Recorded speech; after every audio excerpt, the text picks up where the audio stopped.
diesel technicians right here in Lincoln, and they're offering what every hardworking tech wants. Monday through Friday hours, no nights, no weekends, and paid training on advanced diesel technology. With 37 locations across 12 states, career advancement opportunities are endless. Start building towards your future and apply today at inlandtruck.com. That's inlandtruck.com. Or text APPLY to 785-369-1320.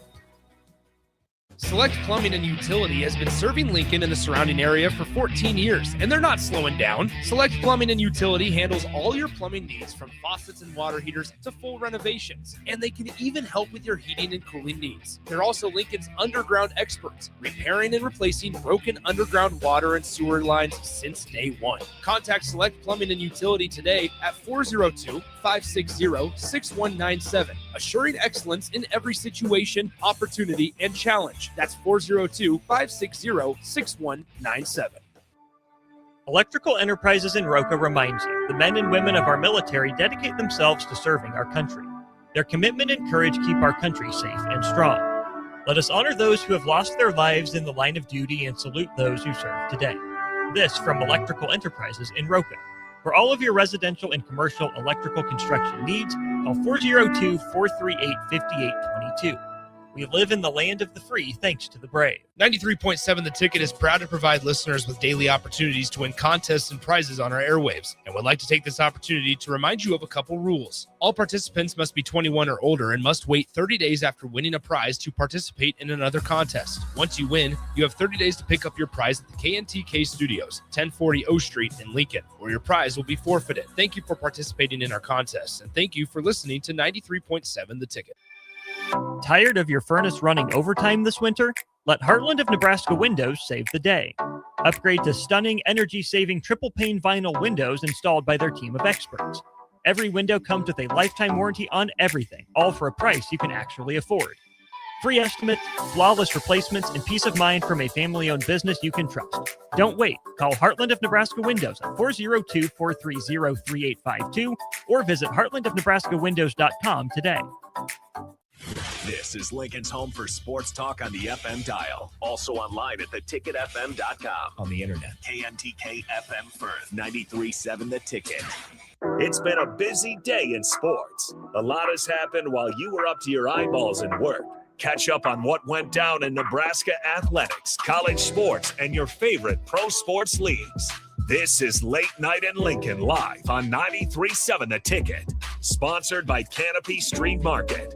Here are your hosts, Harrison Ahrens and Derek Pearson.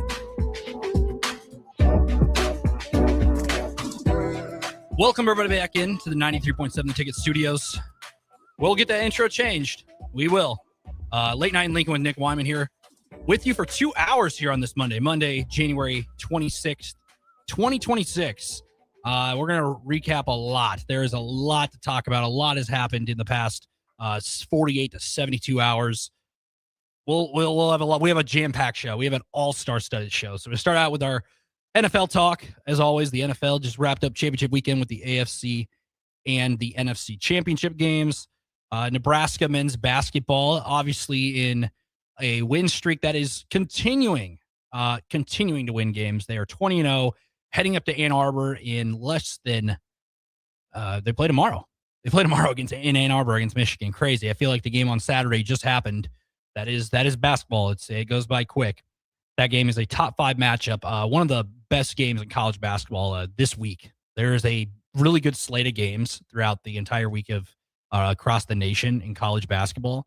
But that one between the Wolverines and the Cornhuskers might be the one that people are going to have to keep their eyes on, between the number 3 Michigan Wolverines and the number 5 Nebraska Cornhuskers. We'll get in that one later here in this hour.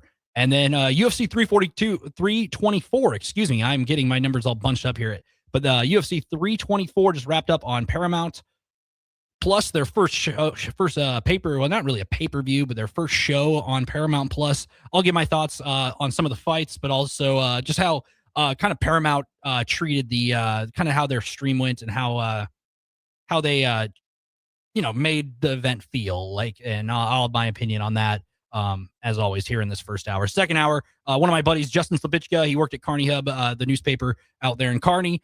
Sports media, been in sports media for a number of years, graduate of the University of Nebraska. We'll have him on to pick his brain about working in sports media in the state, not only covering the high school scene, but also covering UNK, Kearney sports, and other events that go on across the state.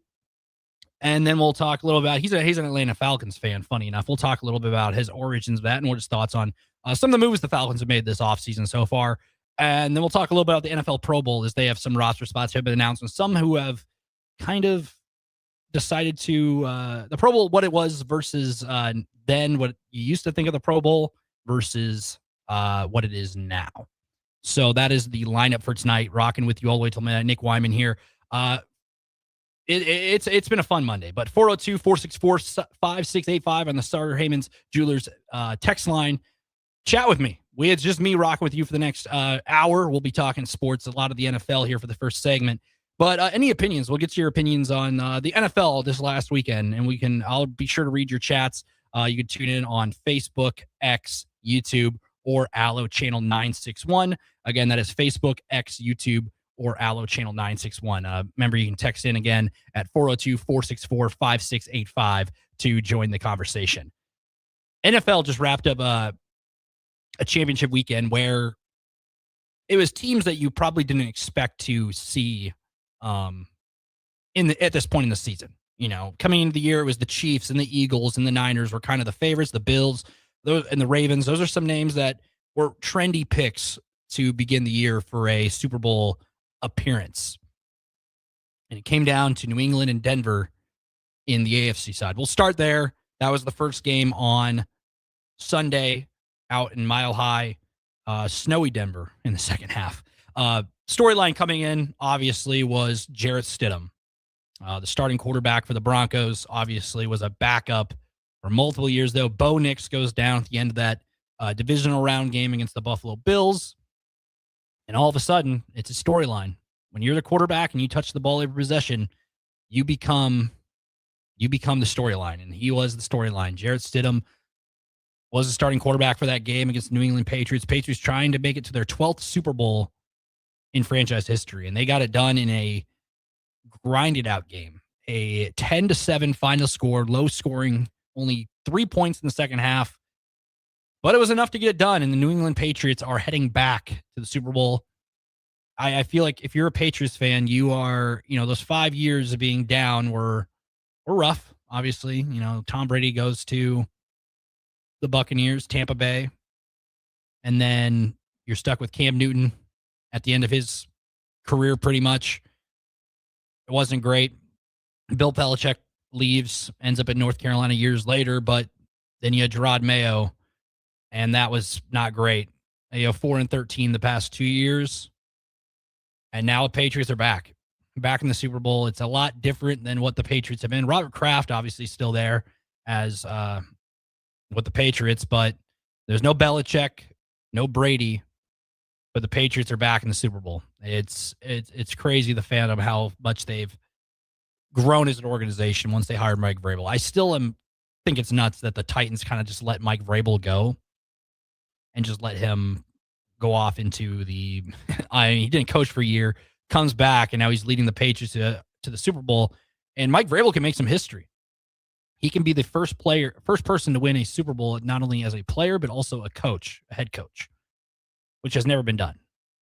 He played in the Patriots way back when the early stages of that dynasty. He was a teammate of Tom Brady's. And now he is one game away from winning a Super Bowl championship as a coach in his first year with the New England Patriots, as the dynasty precedent was set years ago when he was a player. Now he's brought the Patriots back to the Super Bowl at Santa Clara as a coach. Looking at this game, it was not a pretty game offensively. I mean, to begin the game, Jarrett Stidham had a rough couple of throws and then found that big one down the field to Marvin Mims that's put him in the red zone. And then he threw a pass to Cortland Sutton for a 6-yard touchdown on a 5-play drive to give Denver the lead. At that moment, I thought, okay, he can sling it. This is all they asked of him, to play clean football. We'll get into that.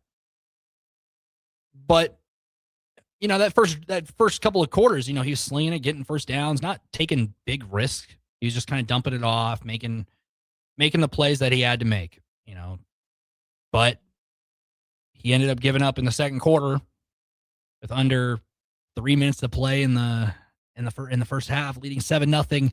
Drops back and fumbles the ball. It was a very weird type of pass, and it was ruled a incompletion at first, but it was a fumble. It was very close, but it ruled a fumble.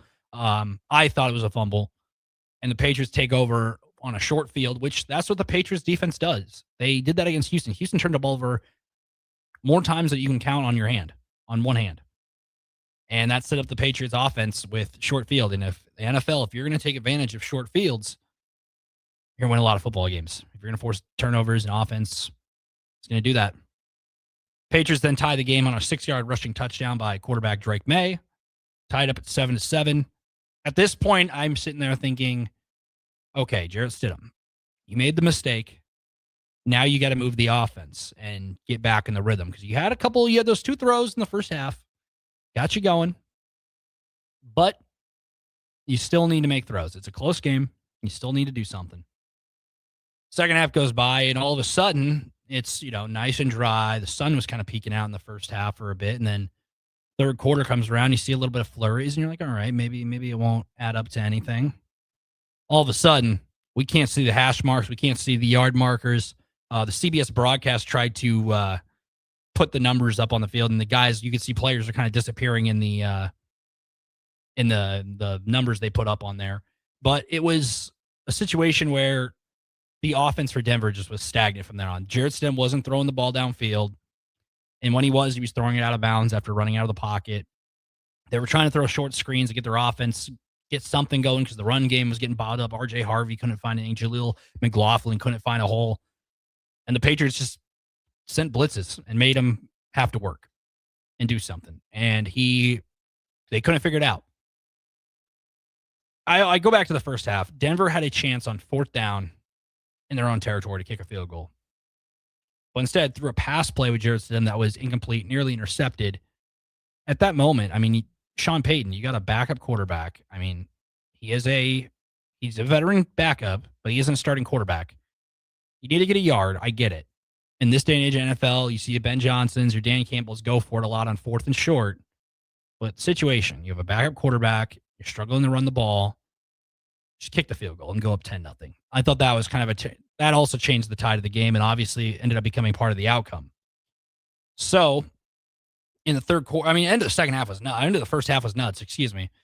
Both teams missing field goals. It was nuts, because it was like those are key moments in the game, and just stayed deadlocked at 7-7. Third quarter comes around. The Patriots have a very long drive.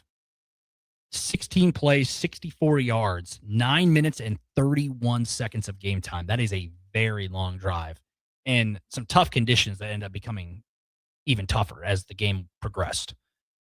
Banged home a 23-yard field goal. I would say an easy 23-yard field goal, but the conditions were deteriorating as the game went along, and put them up 10-7.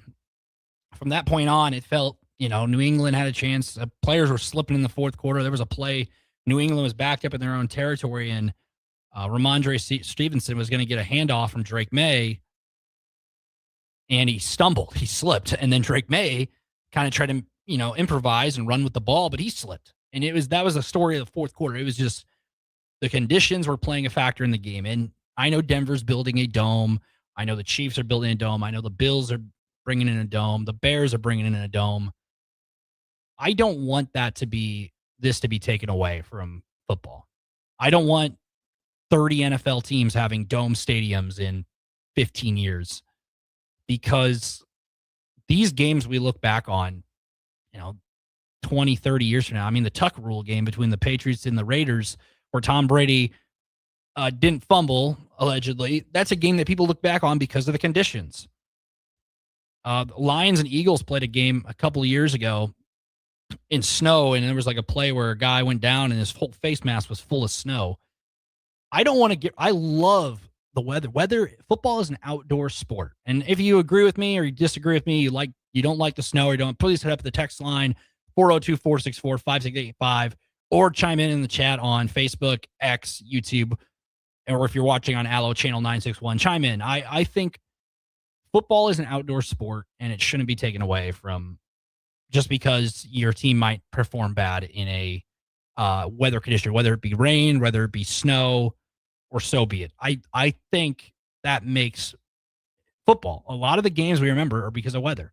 And you can't use that as an excuse. Obviously, both teams, like this didn't favor either team. I know the Patriots were in all white uniforms. Maybe it's hard to see in the snow. Maybe it's a little camo. But you need weather is a part of sports. It shouldn't be the blame. And that's just how it is. And both teams, it didn't favor the Patriots. It didn't favor the Broncos in any way. And you could see it in the fourth quarter. Those drives were 3 and outs, barely moving the ball. You could barely see what yard marker on. I mean, the booth was like, I wish I could tell you which yard marker they were on. It was so, the conditions were so bad. They had to put on the scorebook, they had to put ball on own 40-yard line or whatnot, because you could not see, you couldn't see the yard markers. And I that's the joy of football. Football in the snow. That's something, when you're growing up as a little kid and you have a snow day or whatever, and you go play football back in the backyard with your buddies, and you can go out there and play in the snow and play football. I mean, that's something every kid's done. I've done it in my lifetime, and those are some core memories with me. I never played football professionally, but snow games are fun. And I hate that those are kind of being taken away from us. So sorry I went on this rant here, but back to the game. Denver got the ball back with a chance to, they'd have to either tie or take the lead. Conditions are teetering. Jarrett Stidham throws the ball downfield. Christian Gonzalez, interception. Sets the Patriots up with a couple minutes to go. Drake May takes a quarterback keeper, gets a first down, and gives New England the win. And the Patriots, after half a decade of bad seasons, they're back. After dominating the 2000s, dominating the 2010s, once 2020 kind of hit, the Cam Newtons of the world took over the realm for Tom Brady once he went to Tampa Bay. But the Patriots are back in the Super Bowl. I mean, Drake May, MVP candidate or not, he didn't have the most flashy game by any means. 10 completions for 10 of 21 for 86 yards. It was ugly. I mean, it was not pretty. I mean, first half, he did not play well. Their offense didn't play well either. I mean, the Patriots only totaled 206 yards. Denver had 181. But I never doubted Jarrett Stidham in this team. I thought they would hang around. I didn't think, some people wrote off Denver and said, oh, they have a backup quarterback. Bo Nix is out. It's over. No, I think football is one of the sports where, yes, the quarterback position is valuable, but that doesn't define a team. In some cases it does, but this is the playoffs, and they had a chance to pick and plug a veteran quarterback in there. Jarrett Stidham, 17 of 31, 1 touchdown, obviously the pick at the end of the game and the fumble, 133 passing yards. Not the most amazing game, but for a guy who got thrown in there who only had 1 kneel down coming into the season, tough situation to be in. And I like that he was kind of a storyline and got that moment. It'll be talked about for ages. I mean, they did lose the game, but it'll be something whenever Denver gets back to this moment back. Remember the time that Jarrett Stidham was a starting quarterback? Because this is the same franchise I've had John Elway and Peyton Manning under center for big games for them in this situation. Now, Jarrett Stidham will be a trivia question. So, Patriots are on the Super Bowl down in Santa Clara. And it's a statement. 12 times the Patriots have made an appearance in the Super Bowl, and they are back and going back to the Super Bowl. Quickly, the next game, we have the Seahawks and the Rams. The best of 3 series. Is the third time these two teams have played, these division rivals. Matthew Stafford, Sam Darnold. I mean, this game was fun. There were so many big plays, so many moments that were just awesome to see. I mean, out of the gate, Kenneth Walker, man, this guy, I mean, he was running all over Big Ten defenses at Michigan State, and he's now doing it at the NFL. Zach Charbonnet, their other running back, out for the year. Didn't matter. Kenneth Walker, touchdown started it. They're up 10-3. Right before the end of the half, they had a touchdown for Kyron Williams to Matthew Stafford to put the Rams up. But 20 seconds left, Jackson Smith-Njigba, another Big Ten standout, Ohio State wide receiver. People recall he was in that Rose Bowl against Utah where he went off. I mean, he does in the NFL. I mean, and he's not the biggest wide receiver, but he catches everything. He had a couple catches. He had the one-handed catch on the sideline. There was a play that was going out of the back of the end zone. He still caught it. He just catches everything.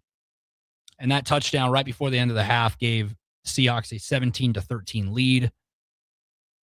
And then third quarter comes around, and at this moment, I was like, okay.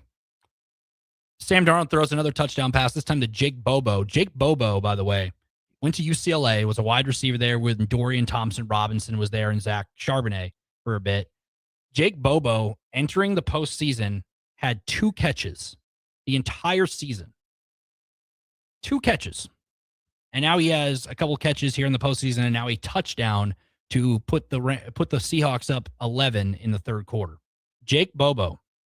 If he catches something in the Super Bowl, I mean, that's something to be said, because this guy didn't do anything really in the regular season, and now he's in the Super Bowl. Awesome story to see. The Rams, though, answered back with a touchdown to Devontae Adams. But Cooper Kupp, I mean, he's played in the Super Bowl before. He's played in the big moments for the Rams. Now he's on the other team. Catches a touchdown. Cooper Kupp, 13-yard touchdown pass that put the Seahawks up 31-20. And then there was a taunting call, which some people think, is a little bit of a call, because it's the postseason. These teams were kind of jawing back and forth throughout the game. However, I mean, time and place, you got to know. I don't know. It was a very weird call. And then Puka Nacua catches a 34-yard touchdown to put the Rams within 1 score. And the Rams were marching down toward the end of the game there in the fourth quarter, and it was like, Matthew Stafford has played in situational football. He's played in the league forever. He's come back games with the Detroit Lions. He's made comebacks in the postseason with the Rams. He's won a Super Bowl with the same coaching staff with Sean McVay and this group. There's a lot of Super Bowl groups still left from this Rams team. It's not like this was a first time with one quarterback who's been there before, but this team, it looked like they were marching on. Matthew Stafford even ran for a first down on 4th down. Matthew Stafford, I don't know how many times he's ran the ball this year. It cannot be that many. But he put his body on the line in there, Matthew Stafford. He was running around. The Seahawks defense did a really good job of standing tall in the goal line. And there was still time on the clock. You could have kicked the field goal there, but there may be a chance where you don't get the ball back. And then it's 31-30. And then all of a sudden you don't get the ball back and you lose by 1. You don't want to be in that situation. So I get Sean McVay. You were on the goal line. Trust your offense. At that point, the teams weren't making too many stands on defense, so I get the going for it there. It was just risky, and trust your guys. And they had a couple of chances, and Seahawks stood tall. Cooper Kupp gets a first down on the other end. A very close play at the yard marker gives Seattle the first down. Kenneth Walker, a couple of runs. All of a sudden, Seattle can run out the clock and almost run out the clock. The Rams did get a chance with about 20-ish seconds left. They threw it to the sideline. Puka Nacua did not get out of bounds. And the clock hits zeros, and the Seattle Seahawks are back in the Super Bowl. If you would have told me before the season that the Seahawks and the Patriots would be in the Super Bowl, I would have been like, okay, maybe Sam Darnold has a good year. It's a stretch. I wouldn't have picked that just because it's so out of the ordinary. And I mean, Drake May was a hot pick. I remember at the beginning of the year, they were okay. Maybe they get hot. And here they are. It's a rematch from 2015 when those teams met in Phoenix. Glendale or whatever you want to call it, Arizona. And it was a classic, a Super Bowl classic, the Malcolm Butler pick on the goal line where everyone's saying, run to Marshawn Lynch. Instead, Russell Wilson drops back, throws a pass on the goal line. Malcolm Butler famously jumps in front of it, intercepts the pass to clinch the Super Bowl for the New England Patriots in a classic. That is one of the best Super Bowls probably in the past 10 years. I mean, we'll have to rank them one of these nights. We can rank Super Bowls at some point. If the chat wants to chime in, what was your favorite Super Bowl in the past 10 years? We can do that another night, but 402-464-5685, if you have any questions or comments, I can for sure get you involved here. This is a Super Bowl where you have Drake May, a young quarterback, one of the youngest quarterbacks to start in the Super Bowl since Dan Marino, and Mike Vrabel, who was with the Titans when Ryan Tannehill and Derrick Henry were in the backfield. Got them this far, but they lost to the Chiefs. Mike Vrabel in the Super Bowl as a coach after winning it as a player at one point. And then you have Drake May, who's up in probably top 3 candidate for MVP. I still think it's going to Matthew Stafford, but Drake May will probably finish second. So he had regardless of his performance in Denver this past weekend, he had a marvelous regular season, but I would give it to Matthew Stafford. Sam Darnold might be my favorite story of the year. This is a guy who was a 3rd pick in the draft. Both these quarterbacks are 3rd overall picks in their drafts. But Sam Darnold, 3rd overall pick in a draft class that had Baker Mayfield, Josh Allen, and Lamar Jackson in the first round. The other first rounder was Josh Rosen, who is out of the league already, who was the Cardinals, obviously was picked, and then Kyler Murray was the next pick, and then Josh Rosen was out of the league really quickly. But those, Baker Mayfield, Josh Allen, Lamar Jackson, and Sam Darnold. And Sam Darnold is the one of those 4 to be going to a Super Bowl to start. Sam Darnold went as a 49er backup quarterback a couple of years ago, but he is going to be a starting quarterback in the Super Bowl after the Jets. He went from his darkest moment in his NFL when Monday Night Football game, and he kept throwing picks, and he's famously said on the sideline, "I'm seeing ghosts."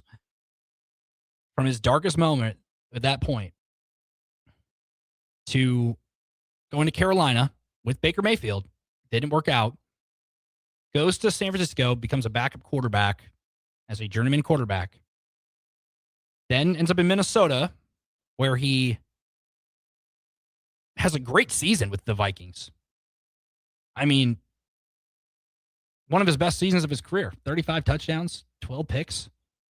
But the Vikings drafted J.J. McCarthy prior to that year and had so much stock in an injured J.J. McCarthy at the time that the ownership and the team thought, we have so much stock in this guy as a quarterback, we have to keep him. Sorry, Sam. Maybe a flash in the pan season.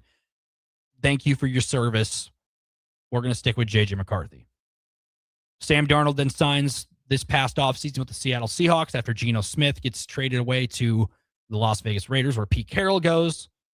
Sam Darnold steps into another franchise, which at this point he's played for 1, 2, 3, 4. This is his 5th team. 3rd team in 3 years. 4 team. Yeah, I mean, 3 teams in 3 years and a lot of different offensive schemes is hard in the NFL. He had a great, and the team won games. He had 14 interceptions. Not great, but in the biggest moment, everybody thought in the playoffs coming around, Sam Darnold, is he going to do what he did last year with the Vikings and not play well in the playoffs? He's answered the call. He's battling that oblique injury, allegedly, where he didn't really do much. He didn't really have to do much against the 49ers in the divisional round. But on Sunday, 25 of 36, 3 touchdowns and 346 yards. Sam Darnold came to play. And now he's going to a Super Bowl. Sam Darnold versus Drake May. I mean, it's a fun, there's history between the teams. Both teams are a lot different from the last time we saw them. But this is fun. I think it's fun. It's a little bit different variety. I feel like every year it felt like we were seeing the Bills and the Chiefs in the AFC, or the Bills, Chiefs and the Ravens. And then it was 49ers, Eagles for a couple of years. I know the Washington Commanders made it last year. They had their own struggles with injuries and whatnot. But to see a Patriots team that's very different from the Tom Brady-led New England squads make the Super Bowl, it's cool to see. The Sam Darnold making it from nearly just being put out of the league. I mean, if you would have told me back in 2021 when he got signed by the Panthers, when the Jets got rid of him for Zach Wilson, I would have thought there's no way. Maybe he'll make it to the Super Bowl as a backup, which he did. I would have called you crazy. I would have never thought there would have been a situation where that is. But yep, there you have it. It's the Patriots and the Seahawks for the Super Bowl in Santa Clara. When we come back here on Late Night Lincoln with Nick Whyman, we'll talk about Nebraska basketball, and they have another big test coming up tomorrow. Top 5 ranked matchup for the Nebraska Cornhuskers as they head to Ann Arbor to take on the Michigan Wolverines. We'll talk about it on the other side. You're listening to 93.7 The Ticket.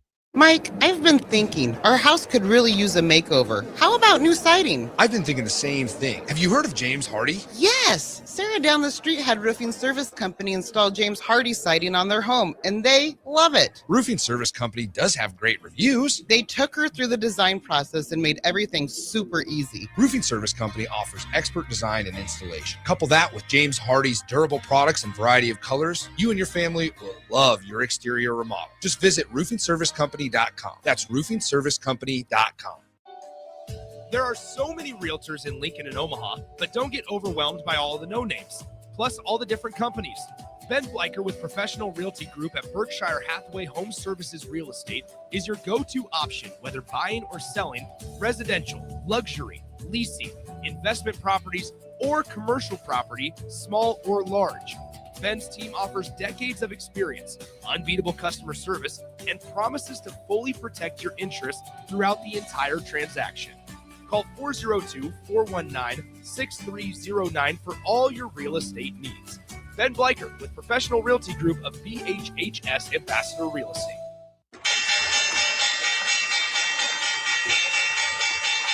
To win in sports, adjust your strategy as the game changes. The same is true of investments. Hi, I'm Ryan Buck, your Edward Jones financial advisor, and I can help you create a game plan for financial success.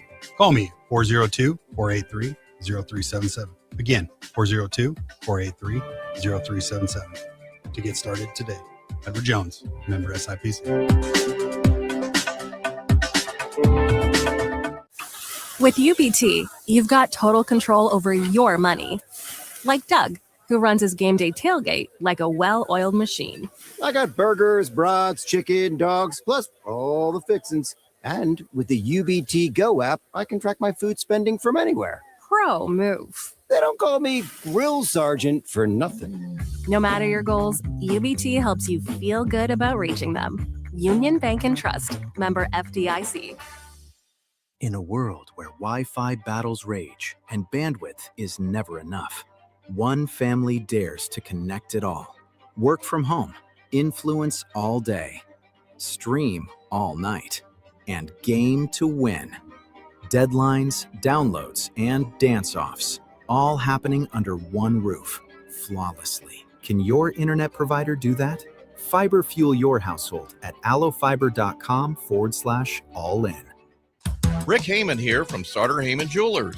I want to personally thank our great customers for voting us once again the best of Lincoln. At the same time, we're celebrating our 120th year in business in the great state of Nebraska. You can count on Sauter Heyman for the very best quality, value, and customer service. When it comes to your jewelry needs, visit us at South Point, Grand Island, and the Outlet in downtown Lincoln. Visit us today at sauterheyman.com, and thank you for your continued trust after all these years. Want to make the easy call? Call John Henry's. From leaky pipes to a broken AC, flickering lights to furnace fights, even drains and duct cleaning, we've got it handled. Plumbing, heating, air, and electrical, all under one trusted roof. Proudly serving homes across Lincoln, Omaha, and surrounding areas, and ready 24/7. Visit calljh.com or call John Henry's. 435-5555. John Henry's Plumbing, Heating and Air. and electrical. Rico here with HIS Auto Care at 70th and Van Dorn, letting you know HIS is a great place to bring your vehicle for service. With superior service bumper to bumper, we'll treat your vehicle like it's your mother's. Doesn't get any better than that. So call 402-488-8934 and HIS Auto will make you glad you did. 5% off, mention this ad, and for sure your mother will be proud you called. 402-488-8934, HIS Auto Care, 70th and Van Dorn. God bless you. Tired of asking what's for dinner? Nourished for Life has got you covered. At Nourished, they're a local meal prep company that delivers fresh, chef-crafted, healthy meals straight to your door. Made from wholesome ingredients and ready when you are. No shopping, no chopping. Just heat, eat, and enjoy every night of the week. Fuel your busy days with balanced meals that are designed to keep you satisfied and energized. Visit nourishedforlife.co to purchase meals and taste the convenience of home-cooked comfort without the hassle. Are you tired of living in pain? At Prairie Orthopedic and Plastic Surgery, they make it simple. From head to toe, spine to extremities, they've got you covered. Their multi-specialty team of experts in orthopedic surgery, plastic surgery, podiatry, physical therapy, and occupational therapy all work under one roof to get you back to living life pain-free. Don't wait another day. Visit prairie-ortho.com today or call them at 402-489-5600. 4700. Prairie Orthopedic and Plastic Surgery, where healing begins. Back to Late Night in Lincoln live on 93.7 The Ticket. Here are your hosts, Harrison Arons and Derek Pearson.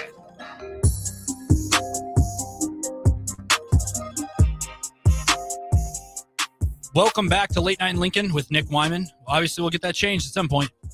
We'll keep rocking with it. I think the beat is catchy, so we'll keep rocking with it. But you're listening here on 92.7 The Ticket, Late Night in Lincoln with Nick Whyman. 402-464-5685. Hit us up on the text line. If you're watching on Facebook, X, or YouTube, you can get in the comments as well. Or if you're listening on Allo Channel 961, you could text in on at 402-464-5685 to the Starter Heyman Jewelers text line. We just got done talking about the NFL. Obviously, Patriots, Seahawks, your Super Bowl. But we talk about basketball. Nebraska basketball. They are going to be in one of their biggest games in history. Again, I feel like we say every week, oh, this is the next biggest game for Nebraska basketball. It's the biggest game in school program history. I've been a guy to say it. Yes, it's happened. The Illinois game, the Michigan State game. And now here we are against Nebraska's playing at the Michigan Wolverines. Number 3, Michigan. Number 5, Nebraska. What a sentence to say in basketball. But before we get there, I would do some housekeeping here.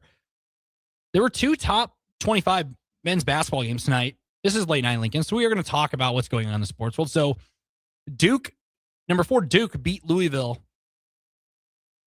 Number 4 Duke beat number 20 Louisville 83-52. The Blue Devils handled business at home tonight and picked up that win 83-52. Boozer led the way with 19 points and 10 boards for the Blue Devils.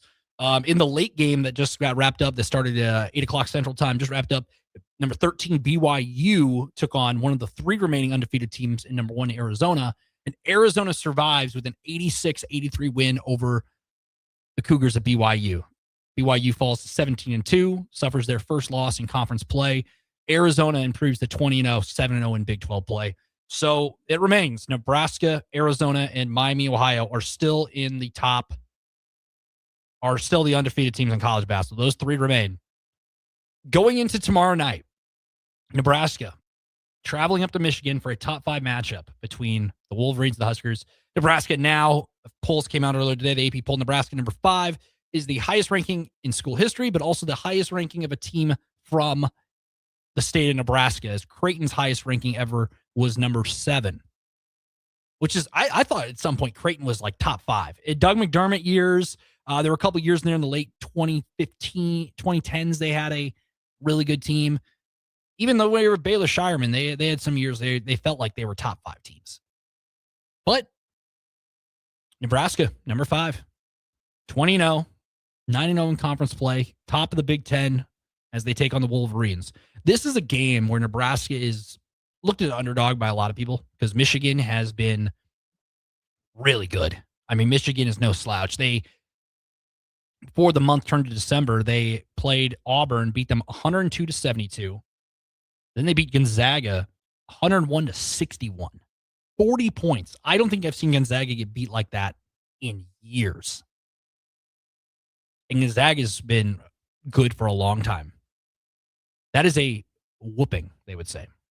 And then they played Rutgers, which Rutgers is not a great Big Ten school. They played them December 6th, beat them 101-60. And they played Maryland, which was 101-83. And then conference plays come around, and they beat USC 96-66 back on January 2nd, which was the same night of the Nebraska-Michigan State game. They struggled on the road against Penn State. A 9-win, 11-loss Penn State team, 74-72. And then after that game came around, January 10th was the first loss for the Wolverines on the year. Is Wisconsin, the team that Nebraska beat handedly, went up there. The Badgers pick up a 91-88 win. The Badgers shot lights out from beyond the arc, 45% from 3. And that's what handed Michigan their only loss on the year. Since then, since that one loss, the Wolverines have rattled off 4 consecutive wins since January 14th. They beat Washington by 10, which Nebraska also did. And they went on the road as well and beat Oregon by 10, beat Indiana 86-72, returning home on January 20th. And then this past Friday night in primetime, beating their rivals in the Ohio State Buckeyes 74-62 to improve to 18-1 on the season, 8-1 in conference play. Nebraska, obviously, the big question mark is Braden Frager. Braden Frager missed last game. He had that ankle leg injury against Washington last week, around about a week ago. He's a game time decision per the Huskers for tomorrow. I would not rush the guy back. I was talking with Raph earlier. Unless he's 100% ready to go, I wouldn't risk it. Your season is not defined January 27th, 2026. You still have the end of January with this game. Then you got Illinois at home, whiteout. That's what it sounds like at PBA. And then you have the month of February into the Big Ten tournament. And then obviously Nebraska in the NCAA tournament is the ultimate goal. I would not rush back a guy like that just because you don't want to aggravate an injury, because those injuries can get interesting and totally ruin a season.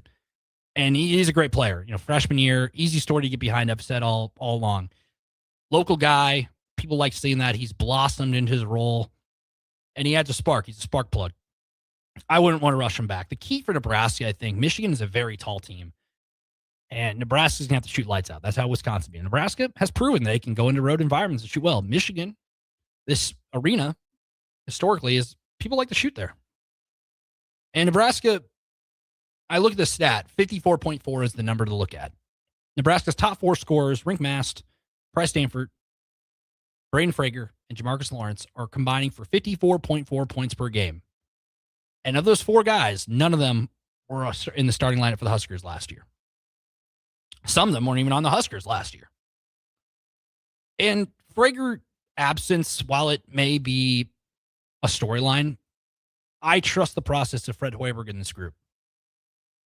Because Minnesota, obviously, you're down at half. Nebraska had some really good looks from beyond the arc with Price. Price just couldn't get going. He had 2 points at the half.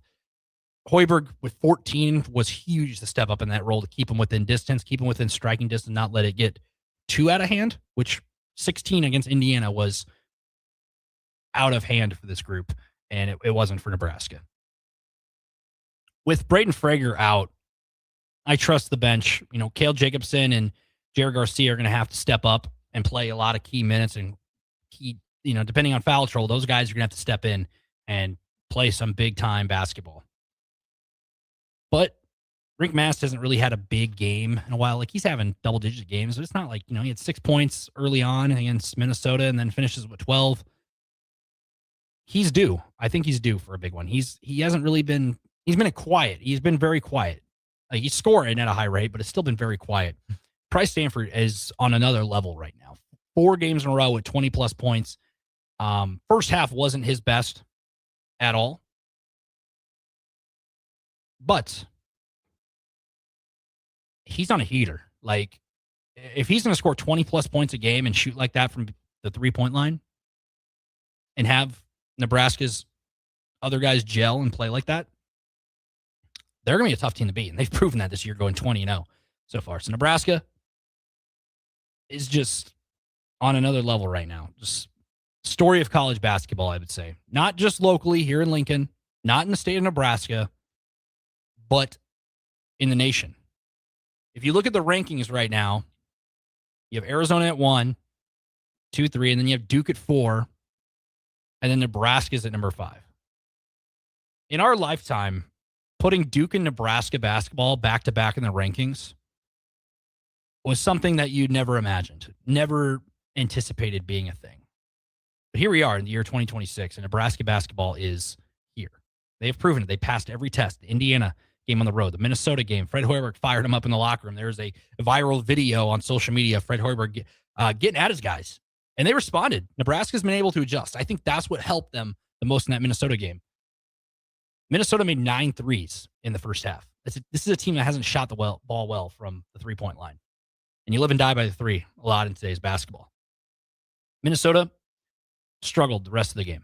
Nebraska adjusted to it. Their defense in the second half, the defense is what, it doesn't show up in the stat book. The defensive, there's some steals, some blocks, but the hustle plays are, I think, what makes this team very fun to cheer for.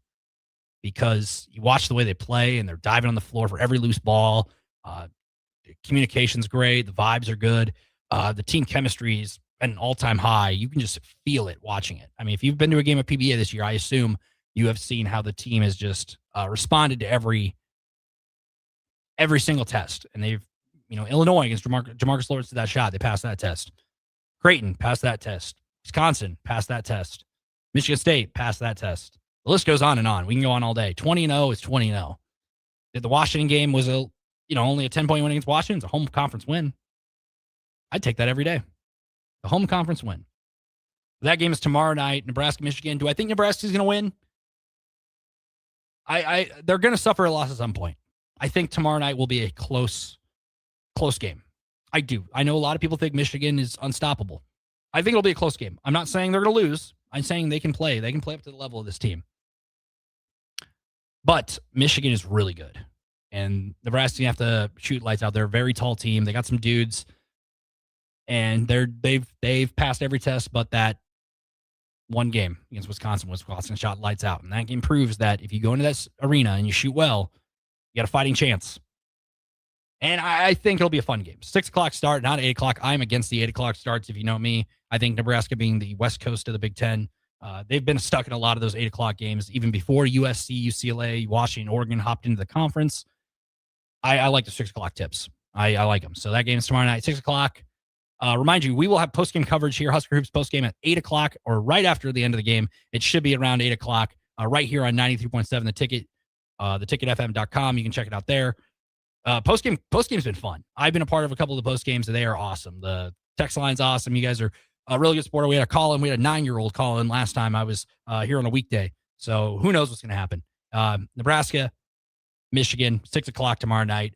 Probably the marquee game of the week, I would say, college basketball. There's a couple other ones, but that is one that is going to be of the attention of a lot of people across the nation. Not only here in Nebraska, not only in Michigan, but across the nation in the college basketball world. So we're going to go to break for the final time this hour. We'll wrap up this next hour. We'll be talking about the UFC pay-per-view.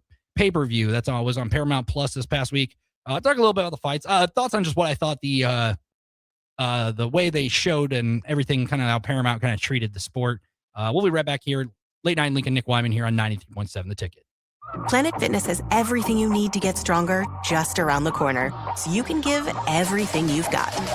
Whether you want to crush a few reps before class with our expanded strength equipment or sweat it out on your way home from work. With over 2,800 locations, there's a Planet Fitness close to you, and most are open 24 hours. Join the club today and save $28 or more when you join for $1 down, $15 a month. Cancel anytime. Deal ends January 30th. Are you coming? Planet Fitness. We're all strong on this planet. See club for details. Clear your calendar. It's a volleyball weekend in Omaha. Love Nebraska returns to Baxter Arena for back-to-back home matches on January 30th and February 1st, facing Love Madison and Love Austin. 2 matches, 2 chances to see your hometown team compete as the season heats up. Featuring Lexi Rodriguez and Jordan Larson taking on the likes of Lauren Carlini and Maddie Skinner, and special moments throughout the weekend. This is your opportunity to catch all the action live. Make it one night or both nights. Get your tickets now at lobbneb.com/tickets. Hi, Charlie Stone here, and joining me is Andy Goodyear with Honda of Lincoln. Before I bring Andy on, we want to wish you joy, success, and good health in 2026. Andy, are you there? Yes, I am, Charlie. And by the way, that was well said. Andy, I know you want to kick off 2026 with a bang. What's going on at the dealership? We got a lot going on here, Charlie. We have incredible savings on every new remaining 2025, New Year's savings on every new 2026, special low long-term financing, and special lease rates. The biggest news is we have more than 400 new 2025 and 2026 Hondas to choose from. How about pre-owned? We have over 125 pre-owned and certified pre-owned Hondas right now with prices starting at under $10,000, and we have special low rates. Well, maybe it's time you experience the best. The Honda of Lincoln way of doing business. 27th and Yankee Hill Road, or online at hondaoflincoln.com. Mike, I've been thinking our house could really use a makeover. How about new siding? I've been thinking the same thing. Have you heard of James Hardy? Yes! Sarah down the street had Roofing Service Company install James Hardy siding on their home, and they love it. Roofing Service Company does have great reviews. They took her through the design process and made everything super easy. Roofing Service Company offers expert design and installation. Couple that with James Hardy's durable products and variety of colors, you and your family will love your exterior remodel. Just visit roofingservicecompany.com. That's roofingservicecompany.com. Stop into Zollner Ford Beatrice and check out a brand new 2026 Ford Explorer for only $39,995. That's right, under $40,000 for a brand new Explorer, loaded with extras like Copilot 360, second row captain's chairs, and more. With approved credit, receive financing as low as 2.9%. Treat mom to a new Explorer for Valentine's Day this year from Zollner Ford Beatrice, Nebraska's volume dealer with the hometown service you expect. MSRP $45,175.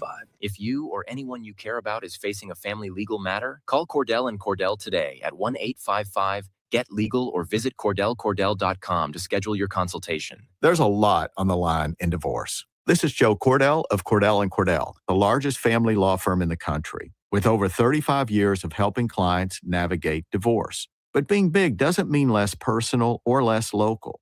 Our attorneys live and work in your community, and as neighbors, they understand the challenges your families face. Divorce touches all areas of your life, your home, savings, retirement, and of course, kids. So when you find yourself facing divorce, you need a partner you can count on. Visit CordellCordell.com to schedule your consultation. If you or anyone you care about is facing divorce, contact Cordell and Cordell today. With over 100,000 clients served, we understand the challenges you're facing on a personal level. Call Cordell and Cordell today at 1-855-GET-LEGAL. That's 1-855-GET-LEGAL. 1221 N Street, Lincoln. Winter is upon us. Is your home prepared? If your furnace isn't keeping up or you've thought about replacing it, John Henry's has a new year, new unit special. When you purchase a select heating and cooling system from John Henry's, we will give you the furnace for free. There are also equipment and LES rebates up to an additional $850. This offer expires February 28th, so don't miss out. Find out more at jhlincoln.com or give John Henry's a call or text today. 435-5555. When it comes to concrete, Stevens & Smith Construction doesn't stall. They go for the takedown. As Nebraska's full-service concrete contractor, they stay in bounds, hold inside position, and never forfeit quality. Whether it's foundations, flatwork, or concrete coatings, they elevate performance and pin down results that win every time. Stevens & Smith Construction is a proud sponsor of Takedown Tuesdays on 93.7 The Ticket. Because when it's time to wrestle with concrete, Stevens & Smith Construction slams expectations. All right, Lincoln, if you're a diesel technician who's ready to earn up to $40 an hour and you're tired of working nights and weekends, listen up. Inland Truck Parts and Service is hiring experienced diesel technicians right here in Lincoln, and they're offering what every hardworking tech wants. Monday through Friday hours, no nights, no weekends, and paid training on advanced diesel technology. With 37 locations across 12 states, career advancement opportunities are endless. Start building towards your future and apply today at inlandtruck.com. That's inlandtruck.com. Or text APPLY to 785-369-1320. 93.7 The Ticket is proud to provide listeners with daily opportunities to win contests and prizes on our airwaves, and would like to take this opportunity to remind you of a couple rules. All participants must be 21 or older and must wait 30 days after winning a prize to participate in another contest. Once you win, you have 30 days to pick up your prize at the KNTK Studios, 1040 O Street in Lincoln, or your prize will be forfeited. Thank you for participating in our contests, and thank you for listening to 93.7 The Ticket. Back to Late Night in Lincoln live on 93.7 The Ticket. Here are your hosts, Harrison Arons and Derek Pearson. Welcome back to Late Night in Lincoln. Nick Whyman here, rocking with you for the final segment of this 10 o'clock hour. We got another hour still, so get your coffee or whatever, and we're locked in with you to wrap up this Monday. Final thoughts on this segment. We just talked about the NFL to begin the hour. Talked about Nebraska basketball and their game coming up in Ann Arbor against the Michigan Wolverines. UFC 324 happened Saturday night at the T-Mobile Arena in Las Vegas. Not only was it a historic card, there were some cancellation fights, like Kayla Harrison was supposed to fight Amanda Nunes for the women's bantamweight title in the co-main event, but It was the first show they've had because UFC hasn't had a show in about 6 weeks. They ended their ESPN TV rights deal, media rights deal, and now this was their first show on Paramount. They had a really good card for a UFC event. Remember, 402-464-5685. You want to chime in here on Late Night Lincoln. Nick Whyman with you until midnight. This card was really, I mean, there were a lot of fun. There were a lot of finishes right off the bat. The co-main event, Sean O'Malley picking up a win. He's had a tough. He lost to Murad a couple times, and he finally got back on track. The main event, Justin Gaethje and Paddy Pimblett. I mean, what is there to say? That was a fun. That was very fun, and that's what UFC wanted from Paramount to start it off, to kick off their TV rights deal with Paramount. A few, as a fan, as a viewer, a few nitpicks with how Paramount. I love the way they brought out the Octagon. They brought it out, and Bruce Buffer was in the middle when they unveiled the Octagon, when they started the new era of UFC. A few nitpicks. They need to have the fighter walkouts. The walkouts. I think that is a staple to UFC. Gets the vibe going. You get to see kind of some of the flamboyant emotions, attitudes of some of these fighters who are putting their bodies on the line out there on Saturday nights. I think that's something you need to have, because it's something that makes part of the fights, and just rushing it to when they're already in the octagon, or if they're just, right on the steps and you just flash up a graphic that says, oh, this person, here's a couple tidbits about them. I think you need the walkout because it gives the energy. You hear the crowd. They are a part of the show, a part of the event. You need to have that. There were a lot of commercials too, like a lot of ads. That's just going to happen. I know, with sports being on streaming platforms in general, you see it today and age in a lot of sports. That's what makes money. That's what makes money. But there were a lot of them compared to what we are used to, and that's just something that will settle in over time. And I think that's just something that, as a viewer, I just never really took notice on watching UFC from time to time. But it's a little nitpick from me as a viewer. There were a lot of other people who had opinions on that.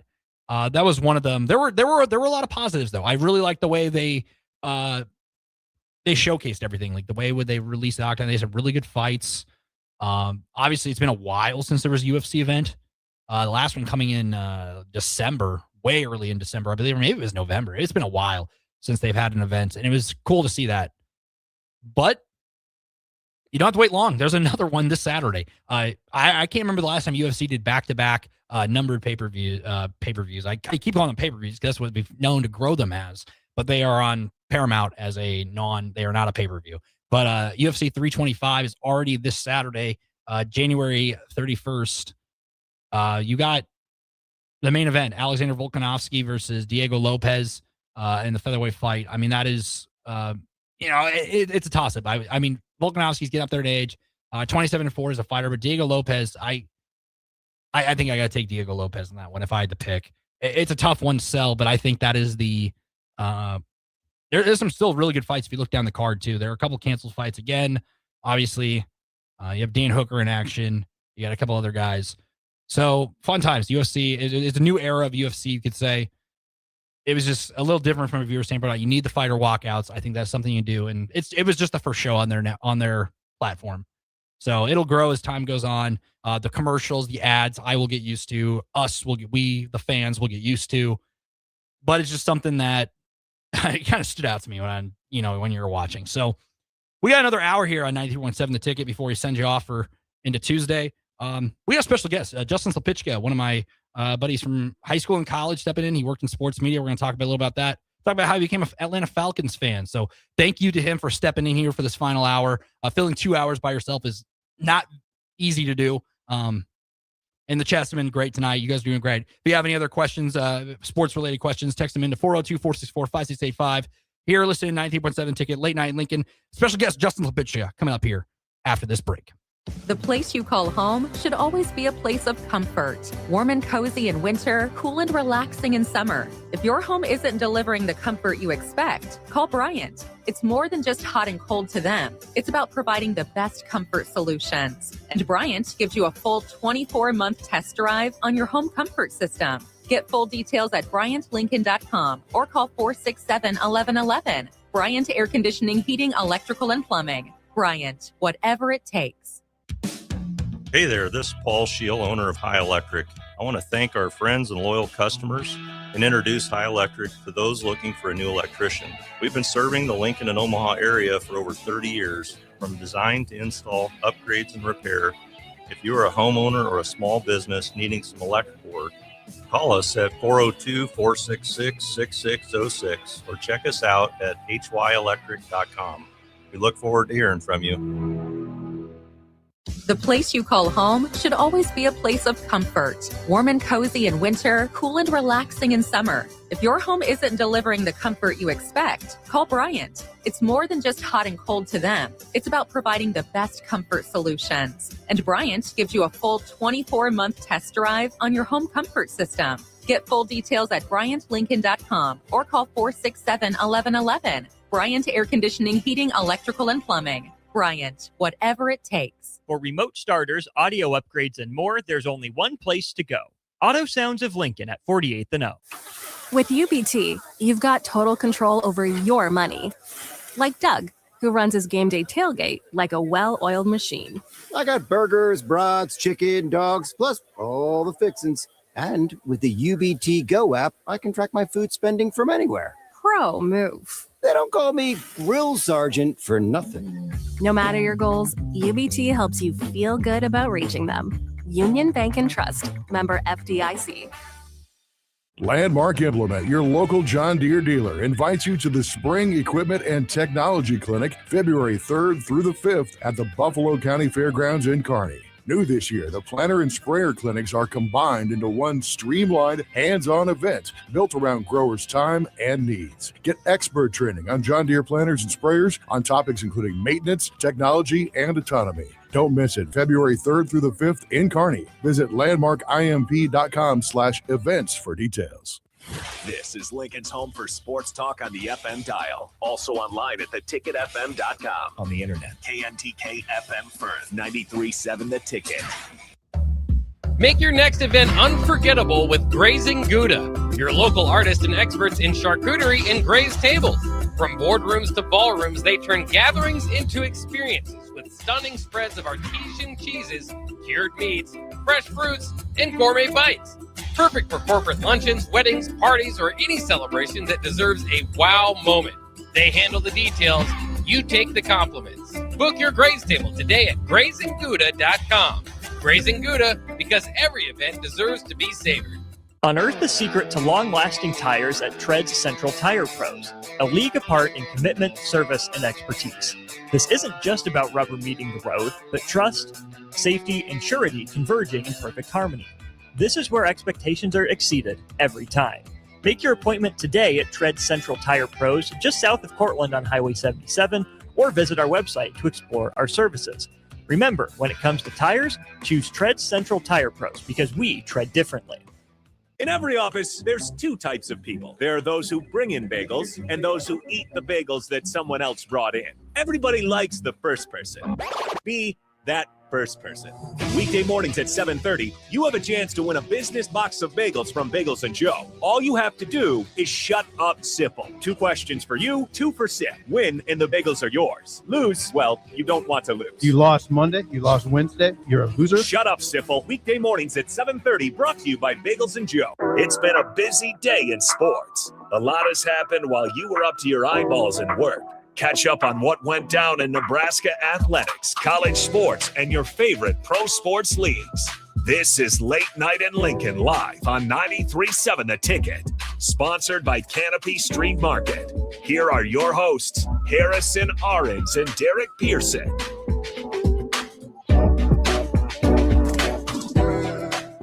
Welcome back to the studio, 93.7 The Ticket. Nick Whyman here. Late Night in Lincoln. We got a special guest. This is my first guest on the show. So you are a part of history, my friend. Oh my gosh. So much pressure. So to introduce yourself, this is Justin Slapitchka. I went to high school with Justin at Lincoln Pies 10th High School. Go Bolts. Then we both went to the journalism school here at the University of Nebraska, both graduated from the university. Different years, though. And then for a number of years, we both were a part of the NEB Preps, the high school scene covering sports. Justin has been out in Kearney for, what was it, 3 years? 3 years? 3 years? 3.5 years officially. 3.5 years out in Kearney. And now he's back here in Lincoln. And I was like, all right, I got to fill 2 hours. And, you know, what is a Monday without a guest? This is late night in Lincoln. And I've talked sports with you for a number of years and grown to talk sports. I mean, we text maybe daily, I think, about easily anything going on in sports. And he's in town, so why not have him here for this final hour? And we can talk a little bit about what it's like to work in sports media, your Atlanta Falcons origins, and what it's like kind of covering not only the high school scene out in that part of Nebraska, but also covering a Division 2, correct? Division 2, D2, yes. University of Nebraska Kearney. We can talk a little bit about that as well. Because it's a little different than covering a school that's known. You know, you can look up real quick when they see UNK. It's not as attractable online is a word to say. You know, you can't just pull up real quick and get to know everything. So 402-464-5685. You're listening to 93.7 The Ticket, Late Night Lincoln with Nick Whyman. Justin Slapitchka in here with studio. Justin, I guess tell me just how you got into sports media to begin with. How did your origins go to be? Like growing up, obviously born and raised here in Lincoln. How did you like figure out like, hey, sports is something I want to be a part of? And how did you kind of get involved and kind of get the ball rolling in that aspect? Oh, absolutely. Just growing up in Lincoln, we got the paper every day. So I would read that just as young as starting as like kindergarten. There's a picture of kind of what do you want to be when you grow up that we all had in the hallway as kindergarten. I put sports journalist because I read the newspaper every day. And then ESPN, Sports Center, kind of like the golden age for my generation, where it was just highlights, you know, on every day. You got to, you know, get to see the news packages, the catchphrases, and then reading the newspaper about Husker football primarily was kind of the main first sport that I really got into. And then, yeah, just from there, I always knew that I wanted to be in this because that's just the first thing that drew me into just in life was just sports, and the media around it was just sports were already something I loved. Obviously, growing up as the only boy with three sisters, that may have something to do with it if you want to psychoanalyze that a bit. And then, yeah, just finding out that there's these supplemental materials to the games I love watching and playing, then I was always drawn to that. And I'm in the same boat. I have 4 younger sisters, so I totally feel that. Aren't you? Are you a triplet? Triplet, correct? Yes, I am a triplet. Yeah, so with 2 sisters. That is wild. Just a wild world. Getting into it, how did you kind of like figure out like, hey, like, what was your kind of moment where it was like, this is a legit chance for me? Because as a kid, I wanted to play in the freaking NBA when I grew up or whatever. And that was like a very small chance of happening. That was, no way that was happening or whatever, but I loved sports, all my life, in the same boat as you. When was it like, hey, this is reality, I can get used to this? Once you got into college, what were some things you did to kind of get involved and get the ball rolling, keep yourself involved in doing stuff in the sports media realm, and kind of open the chapter to that dream you had once as a, what'd you say, kindergartner, reading the newspaper? Yes, when yes. did you open that dream and start to realize that, like, in college, that, like, hey, I can do this? Yeah, it was really college was the moment where the hey, I can do this part came into play.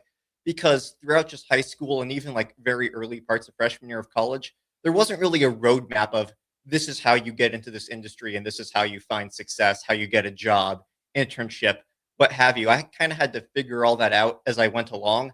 And I was involved with, the Pius broadcasting network there, but that's just kind of something that gets broadcasted in and by and for Pius. There's only so far you can go with just high school on your resume. So I just tried to do it myself with some personal projects. And that is what kind of drew me into an internship with the J School there over the summer of 2020, which was one heck of a time to do your first ever sports media internship where there was no American sports going on. So that really tried to flex the creative muscle there to try to find stuff to write about. And so then from there, I was able to use that internship to get on at the Daily Nebraskan. And I just had a wonderful time at the Daily Nebraskan. being a beat reporter for the Huskers. I got on the football beat team for the greatest 3-9 season. 2021? 2021. So just being with my friends every weekend, watching and writing about that football team, that's like some of the best times of my life. Not gonna lie. I'm still close with like all those people from the DN. Shout out to you if you're listening, like I told you to. And then it's a little late, so maybe it's a little late, so I'll blame you if you're not. But yeah, so that was really the kind of, oh, I can do this, and I'm like, to toot my own horn, I'm good at this. People want to hear this. I've got on the football team. I want to read, people want to read this, and then from there, yeah, I just kind of sent out some applications because that was a whole new scary world of, okay, I've done my time with the Daily Nebraskan. I'm graduating from college. Mm-hmm. What's there? Kearney opened up at the perfect time. I was able to get that job, just the first job I ever interviewed for, like full transparency. And just to get that job in that market with the people I worked with, it could not have been a better opportunity at the better time for me. So when you were at Kearney Hub, obviously that chapter closed for you just because the newspaper industry, it's just what it is. How many high schools did you cover on the daily out there? Oh, we had about 20. I don't have the number off the top of my head, but it's not just Kearney High and Kearney Catholic. It's small towns within a certain radius. And yeah, just like 30 to 40 minutes out, any town that's within that radius, we would cover their sports as well if they were doing something notable or just whatever. Get that in the paper, give them coverage, get out to their games. When there was a big state event, we had all those teams to keep track of. It was chaos, and it was a great time. So I was about to get into those state events. So you and me have been a part of a lot of these state events: state volleyball, state football.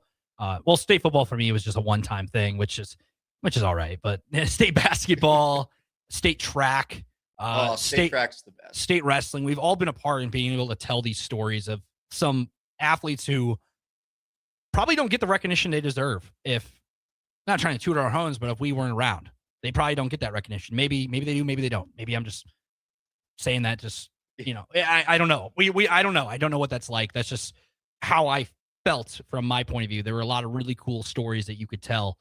Those were long days. Like, don't get me wrong. Coming to state track, especially, is a very long time as a part of sports media in the high school realm. You're there from 8:30 in the morning till 6, 7 o'clock at night. I think from your point of view, those are long days, but you got a lot out of them. I would assume. Those were the best days on the job. State track was my favorite event to cover every year because everybody from the media is there in one big pit. Everyone's running around with their hair on fire trying to get to whatever event their kid's in. And so there's just pockets of downtime, pockets of chaos, and it's just all one big, giant, long, massive day. And it was great. And just like you said, to be able to shine the spotlight on, some high school kids who work just as hard as college, pro, what have you in these sports, especially coming from where I worked in Kearney, where outside of the central Nebraska region, these kids aren't really getting talked about, even though they're performing just as well as their sort of metro counterparts. So if you're into Nebraska high school sports, most people kind of focus on the metros, but there's great talent all across the state, and especially in that central part. Like we mentioned with track, Kearney had for a long time like the greatest high school dynasty of all time in boys track. They won, I want to say, like 19 out of 20 boys Class A state track titles, and I was there for when they got back on the mountaintop for their first title after that streak ended. And then Kearney Catholic had the all-class girls state title with two of the best track athletes the state's kind of ever seen, with Hazel Harburg and Alyssa Onnen breaking pole vault and sprinting records. There's just so much talent there. And then, of course, all the small towns.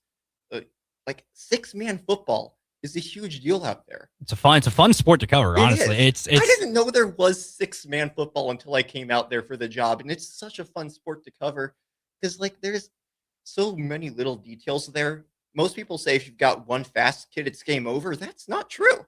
You need to throw it. You can throw it to the center. You got to be able to kick. Kick's worth 2 points in yes. in 6-man football. It's another world, and it's an experience you have to. I've been able to experience some 6-man games in my life, and they are I enjoy. It's small towns like Like you saw a couple of small towns out there, and it is those Friday nights are appointment, be there. The whole entire town shows up.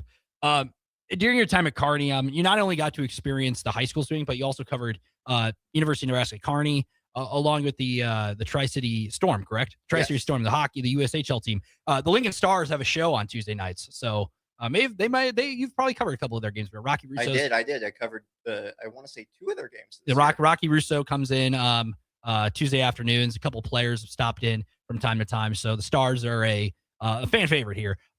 Covering those sports, hockey, the USHL, alongside D2 football and D2 athletics. So you weren't just covering the Lopers football program. You were covering the basketball team. You were covering wrestling, you name it. What is it like just to cover that kind of a program? It's nothing you see. You can't just turn on TV and see a UNK football sometimes, but a UNK basketball game or a wrestling event there. During your time there in Kearney, I guess, what was it like from your point of view to cover those sort of events? Yeah. So as you mentioned, they're not on sort of mainstream television. You got to get your MIAA network subscription to watch the ins and outs of them most weeks. But all in all, it's just sort of coming from covering D1 in college. It's not really a world of difference. The ball is still great. There's a lot of talent on the D2 level, and it's just the University of Nebraska at Kearney does a tremendous job taking itself as seriously as a major athletic program does. So the media staff there is terrific. The game day experience has all the sorts of bells and whistles that you kind of come to expect from a Huskers game. Like, at the Huskers game, they do that thing where they, blindfold the fan and they search for cash. They do that at Loper basketball games. The Loper football crowd is pretty big. They kind of fill up that whole side of the stadium, and it's just sort of what I guess, obviously Husker football is king in the state, but as you mentioned with the small town high school football, it's like that's the biggest night in that small town's week. Yes. Is that Friday night home game. It's sort of the same thing. If the Lopers have a home game on Saturday, that's a whole nother step up because that's Kearney High and Kearney Catholic and the small towns around the area. And even, some fans from Grand Island or Hastings who went to UNK and want to come back to see a game. That's a whole nother level of the biggest day in the area is game day for UNK football. So I got to be a part of that and see some just wonderful D2 ball. You get to see a lot of some good sickos committee type stuff in D2 ball. The athletes are still tremendous, but I have seen some more chaos covering that just as much as I did in the peak Big Ten West days. Yep. Back in college. So love that. And just, the media people are tremendous there, getting you to know everything for UNK. Like that was the biggest difference from covering the Huskers to covering UNK is that they were just so available to you. Like the amount of hoops I would have needed to go through to just talk to Trev Alberts in college, ridiculous. Like that's just how it is at Power 4. I never even thought to attempt it. If I needed something from the UNK AD, I'd just call him on the phone and he'd pick up on the first ring. Like that's just the biggest difference from the coverage standpoint. But just from a fan standpoint, it's the same thing. Just, less eyes, less people on it. But it's still, the town really cares. Like I was watching the D2 volleyball tournament, which UNK got to host. That wasn't just a good crowd for D2 volleyball. That was a good crowd for volleyball. Like there's Power 4 teams who aren't drawing that for their volleyball program. And UNK got that. So it's a good place to play. I've heard it's a very good athletic program, very good school. When I put myself in the shoes, when we covered, obviously Kearney, you left after, just move back to home is pretty much what it came down to. That was a couple weeks ago. I obviously move on to bigger and better things. That's just how it is. But from covering the high school ranks, I take away this from just my personal opinion. You'll probably say the same, but I created relationships that I will carry and connections that I will carry the rest of my life. There are coaches I could text right now and they would respond to me and they would be there for me regardless of a situation. Or if they would text me that I would do something for them. There are student athletes that I've seen grow as freshmen and end up graduating and see them move on to go play their sports at the collegiate level. That is stuff that I love to see. I love to see them, and then down the line, you'd be like, oh yeah, I remember when you wrestled at state wrestling or whatever, or you won the 100-meter dash at state.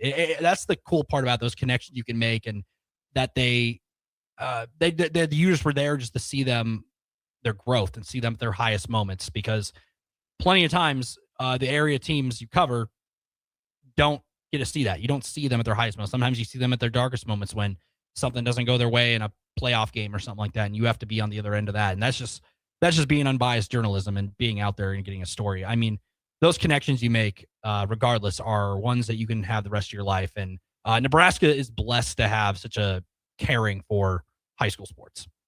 100%. I would agree. Moving on to the next topic. So, how'd you become an Atlanta Falcons fan? This is a very question you've told me before, probably, but I've forgotten. So, to paint a picture, how Atlanta Falcons, the NFL here is a little weird in Nebraska, where you have your Chiefs, your Broncos, Cowboys, Packers, Vikings. I'd say probably your top 5. Yeah. However, there's your sprinkling. I've met Bucks fans before. I've met Giants fans. I've met Jets fans. You might be the only Falcons fan I know. If there's a Falcons fan watching right now, please text in 402-464-5685. Justin, just tell the origin story about how you got into the Atlanta Falcons. I have met 2 other Falcons fans in my time in Nebraska. So we do exist, all 3 of us. Very rare. Very rare. It's like seeing a snow leopard. But yeah, so this goes back to my childhood as well, where it was a year after I wanted to be a sports journalist for the first time, first grade. That's the first year you could sign up for YMCA flag football. Okay. And so I wanted to play flag football, obviously, as a sports-obsessed child does. And we got our team assignments back. The team that they randomly grouped me and the sort of area kids onto was named the Falcons. I did not have a favorite NFL team at the time because I was like 7. And so I'm like, the Falcons, that's the first sort of NFL team personal connection I can make. It also helped a whole bunch that I had Madden 2004. The Michael Vick on the cover. Michael Vick on the cover and in the game. I still don't think there's been a better video game athlete to this day. And at the time, he was a very easy athlete for a child to like because he was a quarterback who could run, which is still the coolest thing in sports. Back in 2004, I mean, I was like very young or whatever. Running quarterbacks were very rare at the time. Absolutely. You had your Peyton Mannings, Tom Brady's, Ben Roethlisberger, Phillip Rivers. They were drop back, throw the ball, sling it. Michael Vick at the time in 2004 was a different. You look at today, you have Lamar Jackson, you have quarterbacks who have to be mobile. Every quarterback is mobile. The 2 quarterbacks we see in the Super Bowl are mobile. I mean, Sam Darnold can move, but that's crazy. That's how that came to be. When you played in this flag football league, did you have the jerseys that were like, did they have the Falcons logo on them at all? That was later, actually. So the very first year I ever did flag football, it was just the YMCA logo. And then my team was called the Falcons. And then once I graduated up to the logo league, I got the Falcons as well. So that was like the confirmation, was the first year I was in the logo sort of junior NFL league, or I want to say it was still at the Y or whatever they call it. Whatever it is. Yeah, I was still the Falcons. So that cemented it. That plus Michael Vick in the video game, plus that they had like 12 uniform options and no other team had like more than 4. All of those were like, yes, this is my team. They had just drafted Matt Ryan, who had a huge rookie year. I was hooked from then, and it was probably the worst decision I've ever made. Here you are, and 20 years later, and you've been through it all. I mean, 28-3 still stings, I assume. Matt Ryan, I mean, you picked the right time though, because it was a Matt Ryan, Boston College, slinging it around, comes in. He was a franchise guy for a long time, which we haven't really seen in the NFL. Like you saw your Phillip Rivers, your Peyton Manning, obviously with 2 different franchises, Eli Manning. You throw him in there. I mean, and now he's back with the franchise, technically. Yes. Before we go to break, I wanted to ask you, you've been through a lot with the Falcons. You've seen Dan Quinn bring him to the Super Bowl. You've seen coordinators come and go. You just saw Raheem Morris's tenure. Kevin Stefanski's next. I guess your general thoughts and opinion on the Falcons' search for their next coach, bringing in Kevin Stefanski and some of his guys like Bill Callahan and Tommy Rees. I believe that's confirmed they're bringing Tommy Rees in to be the OC. I guess general thoughts on those couple guys I named and what you think they can do with this group, because the Falcons still have a number of guys who are still growing and learning in the league, like Bijan Robinson, Kyle Pitts, Drake London, and Michael Penix obviously coming off injury. Yeah. Kevin Stefanski, my official take, it's fine. He was my third choice. I wanted either John Harbaugh or Clint Kubiak, but Kubiak's in the Super Bowl, and Harbaugh chose to go to the Giants, and probably we weren't very high on his list. So Kevin Stefanski was my third choice just because I knew he was an upgrade. And rather than spin the wheel of coordinators or get another retread, every other retread would be worse than Kevin Stefanski. And I don't want to spin the wheel of coordinators unless it's like a sure thing, like a brain genius Kubiak type of guy. I don't see any other coordinators who are like that level in this coaching search. So Kevin Stefanski, it's like, what the heck? Sure. I think some smart football people have said that Cleveland's tenure wasn't 1,000% his fault. And I agree, sort of. Like, he made the playoffs with Joe Flacco. The Watson contract really sidelined the potential of that team with the trade and the lack of first-round picks.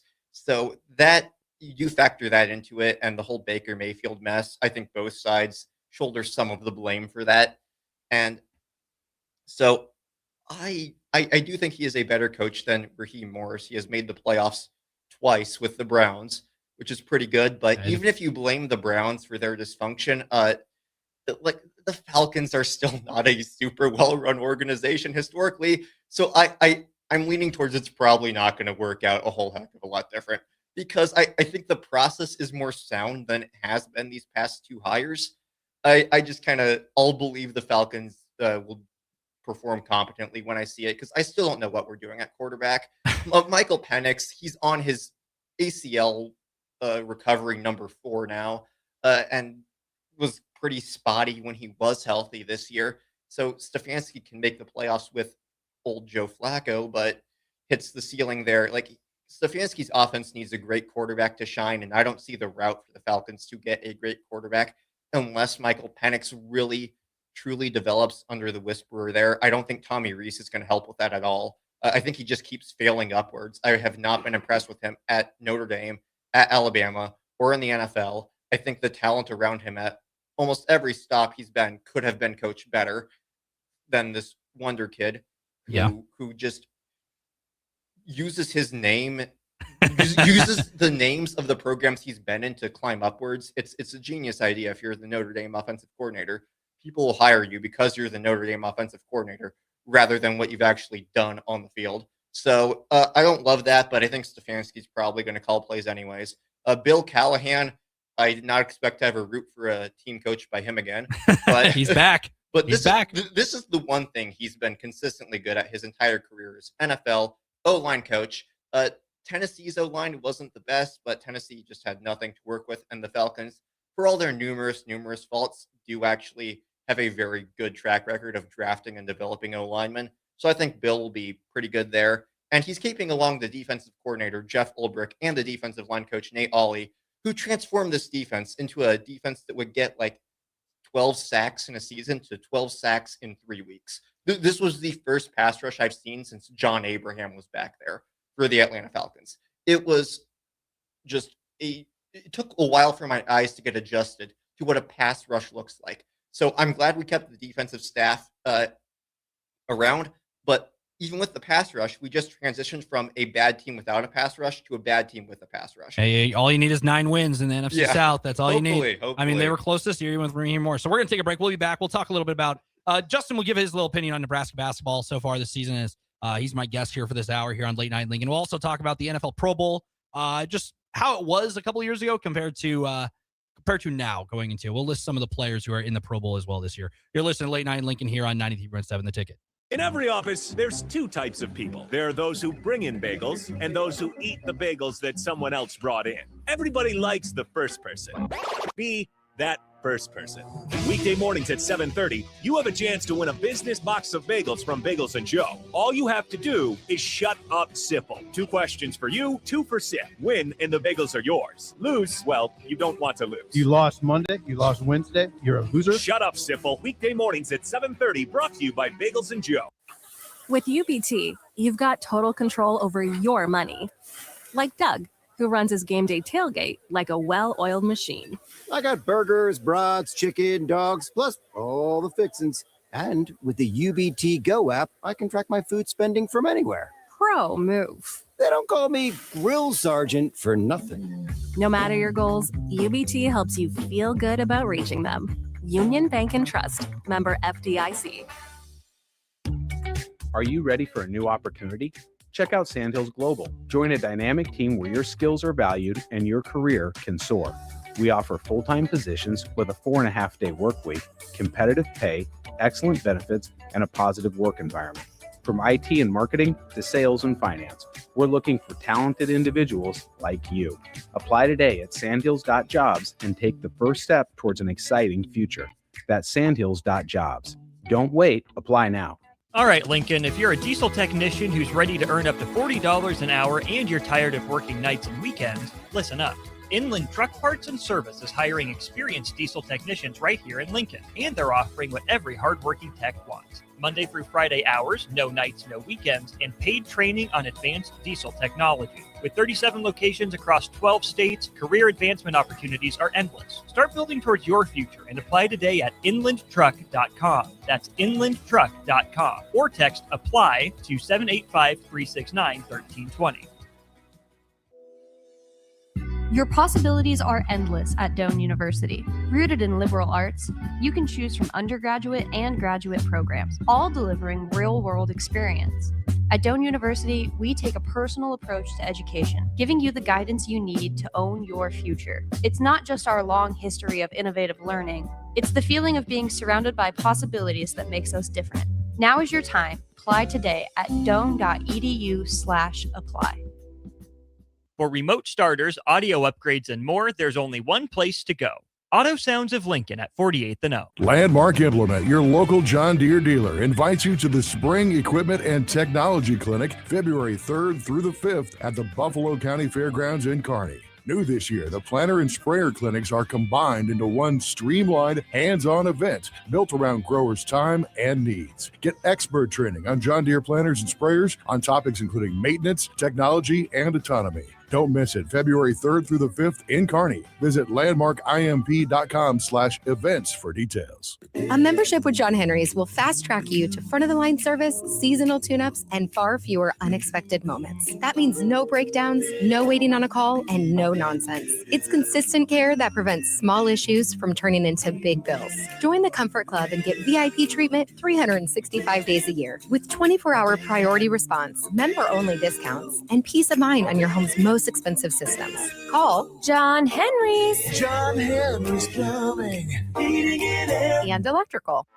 Anderson Ford in Lincoln has 2 convenient locations, which means 2 times the customer service, 2 times the inventory, and 2 times the ability to get you in the car of your dreams. Whether you visit us on the north side or the south side, you'll find more selection and a team that's always on your side. When you're looking for a better way to buy your next Ford, visit Anderson Ford in Lincoln, where exceptional service meets unbeatable selection. This is your year to win way more than bragging rights. At Warhorse Casino, your love of the game could earn you serious cash. The Pro Football Frenzy is free to play with cash prizes all season long, like up to $1,000 weekly, with your chance at $1 million, all while earning tier points and comp points every time you place a sports bet. Only at Warhorse Casino. Wagers may only be placed on Nebraska-based teams when played outside the state of Nebraska. Must be 21 or older to gamble. Gambling problem? Call 1-833-BET-OVER. Hey there, this is Paul Scheel, owner of High Electric. I want to thank our friends and loyal customers and introduce High Electric to those looking for a new electrician. We've been serving the Lincoln and Omaha area for over 30 years, from design to install, upgrades, and repair. If you are a homeowner or a small business needing some electrical work, call us at 402-466-6606 or check us out at hyelectric.com. We look forward to hearing from you. Back to Late Night in Lincoln live on 93.7 The Ticket. Here are your hosts, Harrison Arons and Derek Pearson.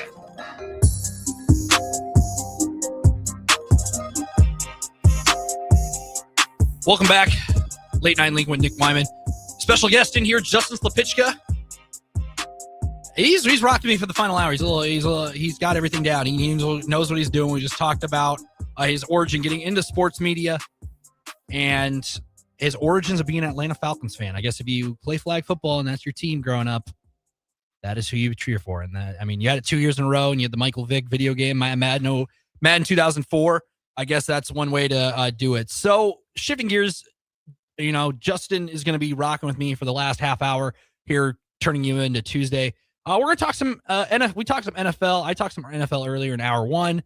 Obviously, Seattle, New England, Super Bowl. I guess we talked about that. Nebraska basketball. I'll ask you, Justin. Yeah. This Nebraska basketball season, 20-0, undefeated in conference play, going into Michigan tomorrow. I guess general thoughts on the season as a whole, plus tomorrow's top 5 matchup. Just give me since you're a guest here, I'll let you talk a little bit about Husker basketball before we get into our next topic.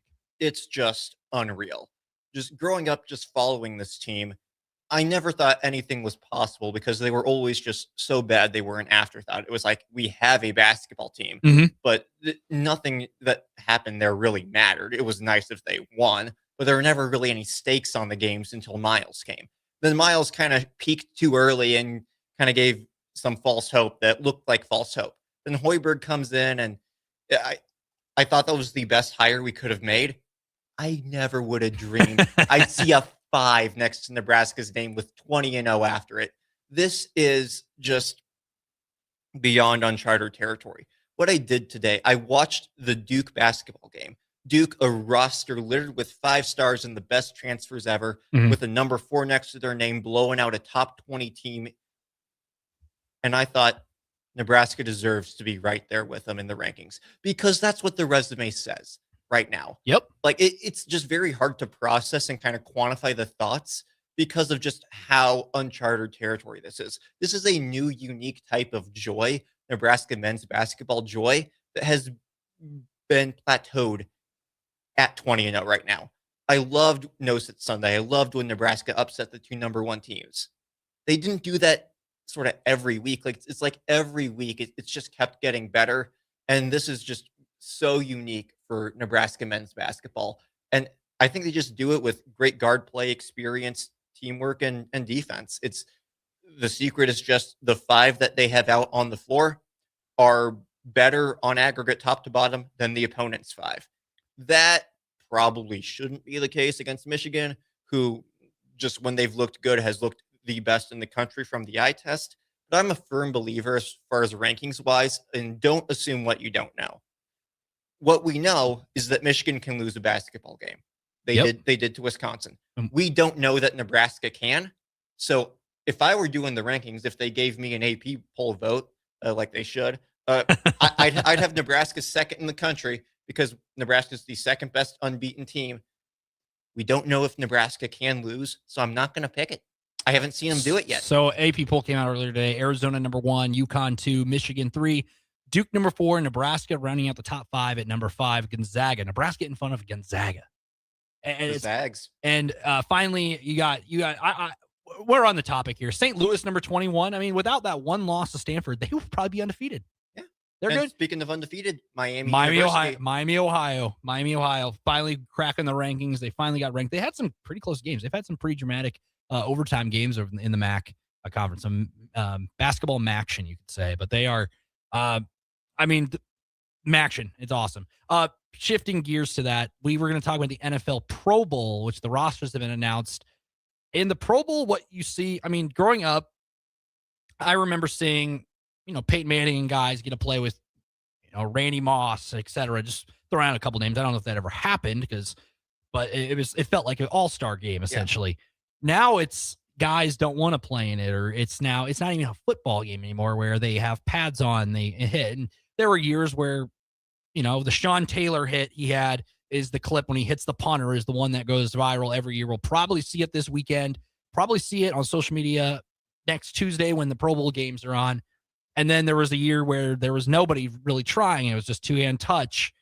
And now it's turned into a flag football game, which some people think, why should I watch this? It's a spectacle. It's like a mini game you have in a video game. We talked about Madden 2004. These are like the mini games you'd see in the main menu option.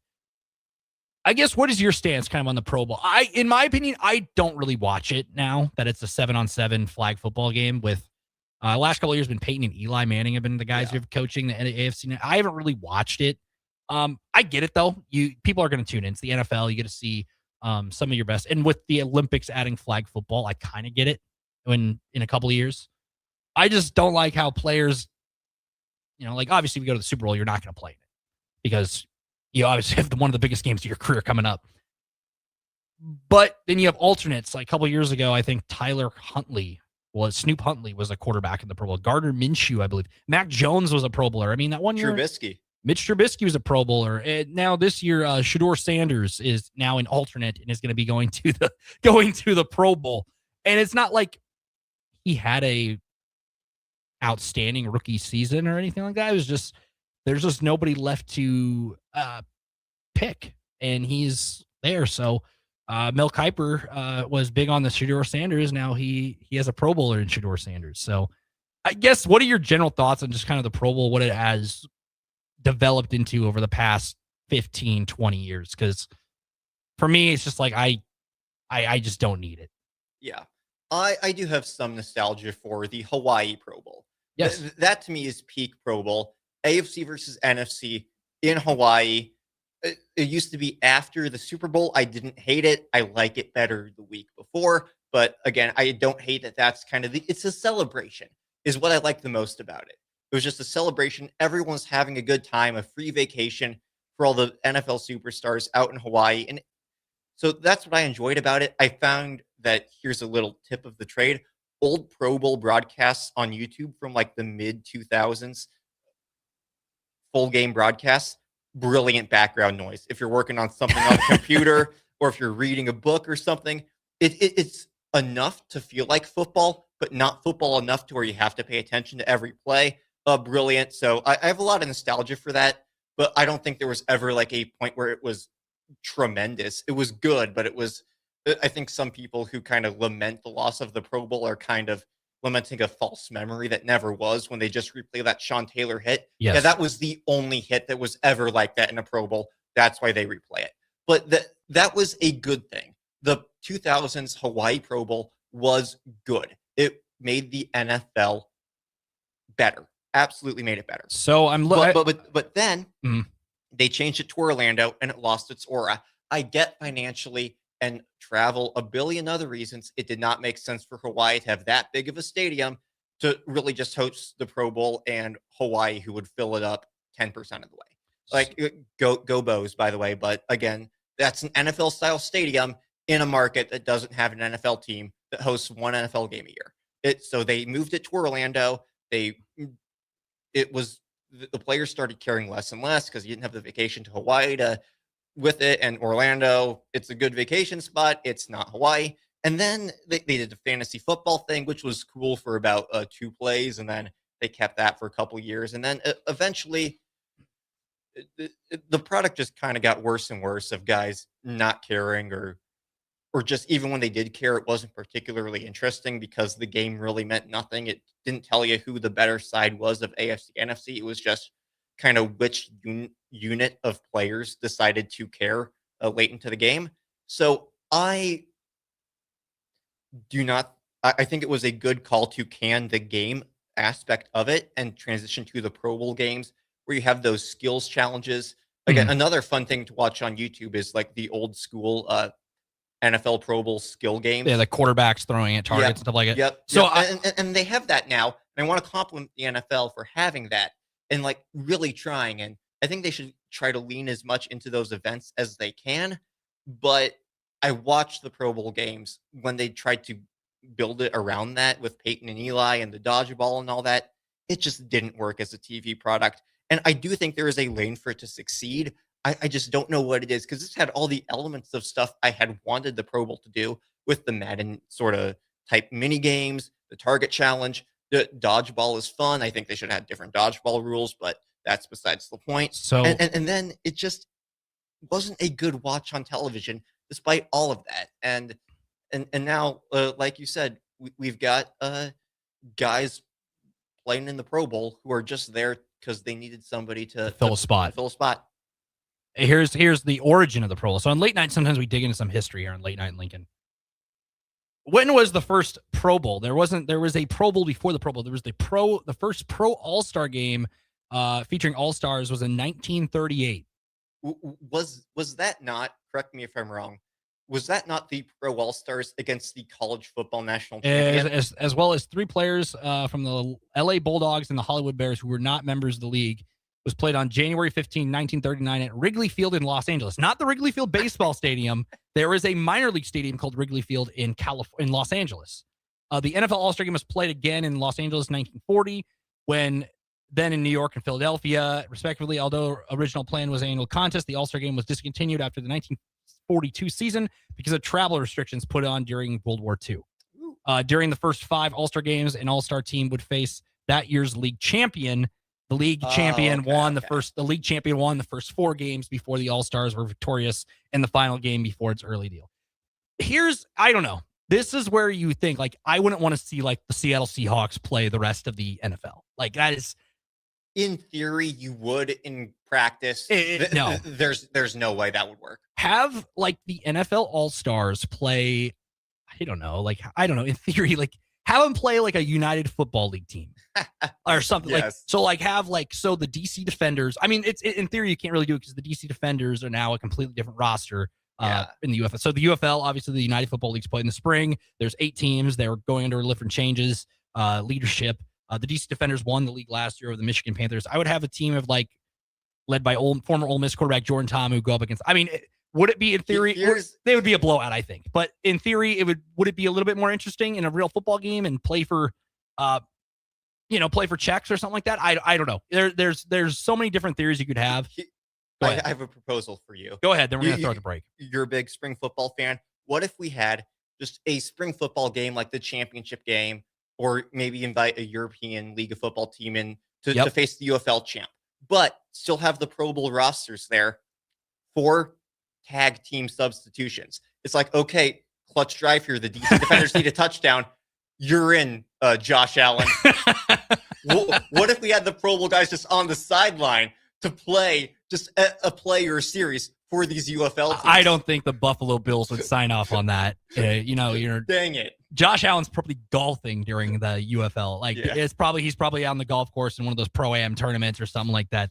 I don't think the Buffalo Bills, especially the Buffalo Bills right now, would want their quarterback going out on the field for a substitution drive. So we're going to go to break. We'll wrap up this evening, wrap up the show.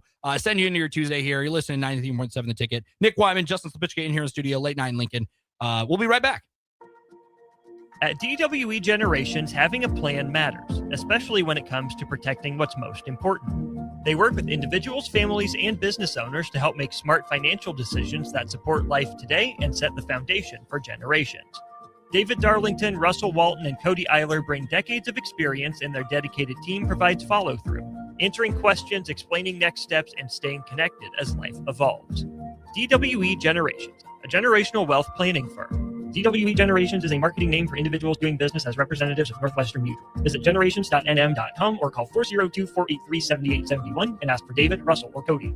Rosie's Sports Bar and Grill, open for lunch and dinner at 1501 Center Park Road, just south of 14th and Highway 2. It happens. All of a sudden, you need a plumber. Just call Bryant, 467-1111. Problem solved with Bryant Air Conditioning, Heating, Electrical, and Plumbing. If you or anyone you care about is facing a family legal matter, call Cordell and Cordell today at 1-855-GET-LEGAL or visit CordellCordell.com to schedule your consultation. There's a lot on the line in divorce. This is Joe Cordell of Cordell & Cordell, the largest family law firm in the country, with over 35 years of helping clients navigate divorce. But being big doesn't mean less personal or less local.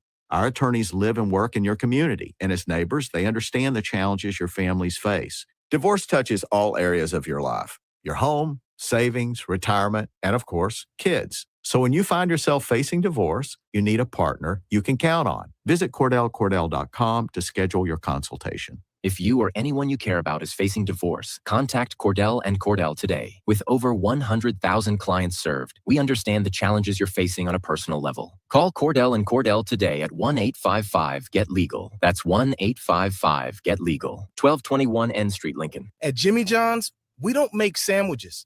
We make the sandwich of sandwiches. We use fresh veggies because we don't hate salads. We just feel bad for them.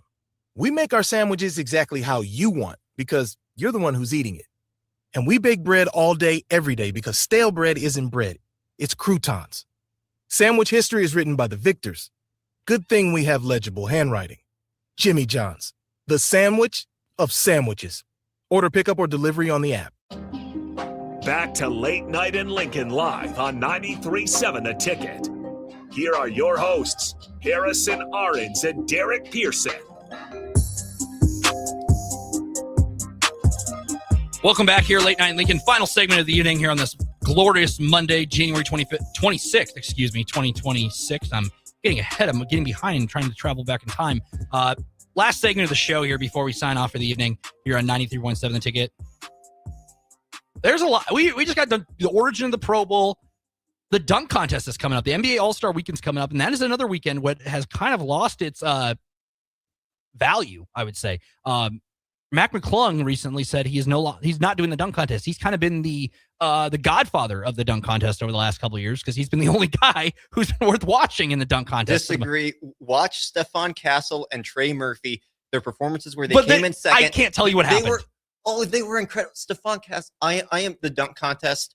I said I like the Pro Bowl. I love the dunk contest. I do too. But if you want to test me out, I can give you a dunk by dunk recap of some past contests. But anyways, Stephon Castle had some absurdly creative dunks. He did 360 behind the back. And then he had one where his assistant Chuck, the NBA dunk coach, made a layup, and then he caught the ball from under the rim as it was going through, went through the legs and flushed it. Those deserve to be remembered. Everyone says it was not only Mac McClung. Trey Murphy in Mac McClung's first one had one of the best dunks I've ever seen, where he did 4 separate moves: tomahawk, back scratcher, down around the world, windmill dunk.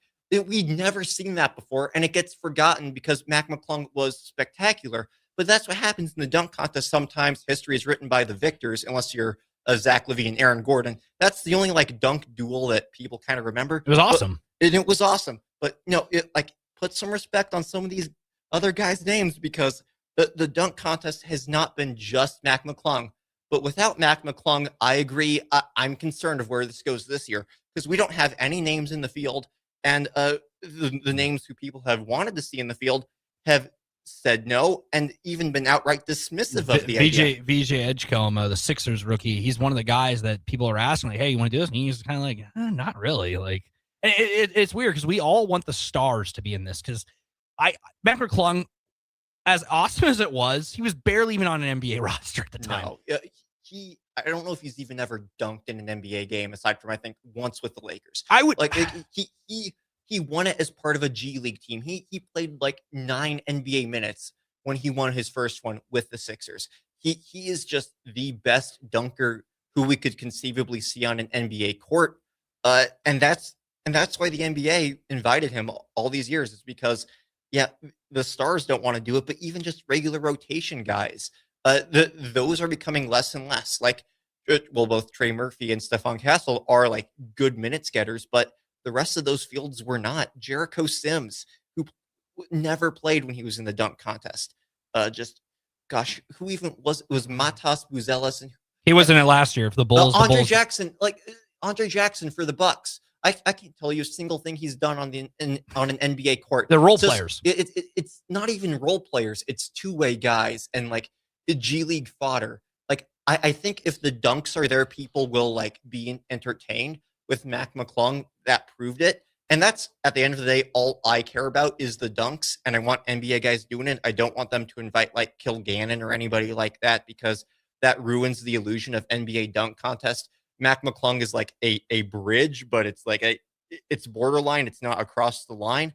But yeah, I don't think you need stars. I think you need dunks. by people who you could turn on an NBA game and conceivably see on the court. I think the stars and the best dunkers are oftentimes not one-to-one the way they were when the degree of dunks needed to be done were less. But I think you need guys you could turn on the TV for a decent team and see on the court. And we're not getting that with guys like Jackson Jr. and Jericho Sims or even Mac McClung. But his dunks were too good enough to overcome it. But if you had a bad performance in year 4, the dunk contest is dead. People would have quite the case. It's an interesting topic. We'll hear probably in a couple of weeks of who's going to be in it. Before we go, Justin, thank you so much for coming down here. You made this hour awesome. Thank you all for listening. Anytime. Yeah, this was great. I mean, a great flash in the past. Hear everything from you. Remember, tomorrow, 6 o'clock, Nebraska, Michigan, up in Ann Arbor. Post-game will start on 8 o'clock here on 93.7 Ticket. Nick Whyman here. Thank you again, Justin Stepitchka, for stepping in with me. Early break will be at 6 o'clock. The drive will be at 9. One-on-one with DP, and Adam Carrick will be live elsewhere. We'll hear more about that tomorrow. Early break, 6 o'clock in the morning. Signing off here on this Monday. Nick Whyman, thanks again to Justin Stepitchka. We'll see y'all tomorrow.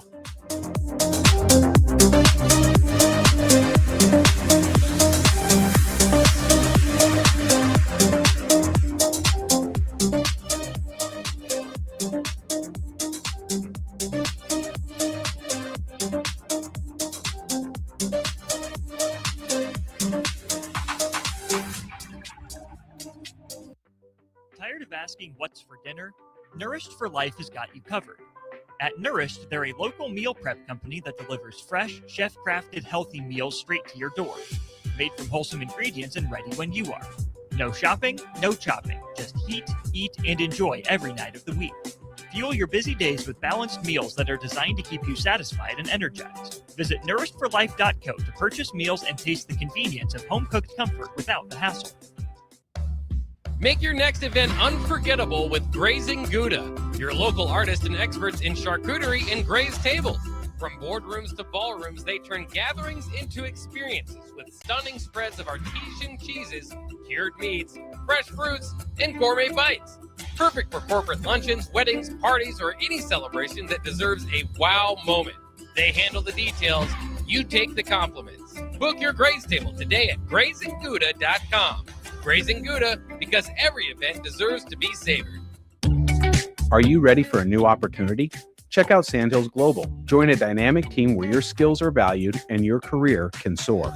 We offer full-time positions with a 4.5-day work week, competitive pay, excellent benefits, and a positive work environment. From IT and marketing to sales and finance, we're looking for talented individuals like you. Apply today at sandhills.jobs and take the first step towards an exciting future.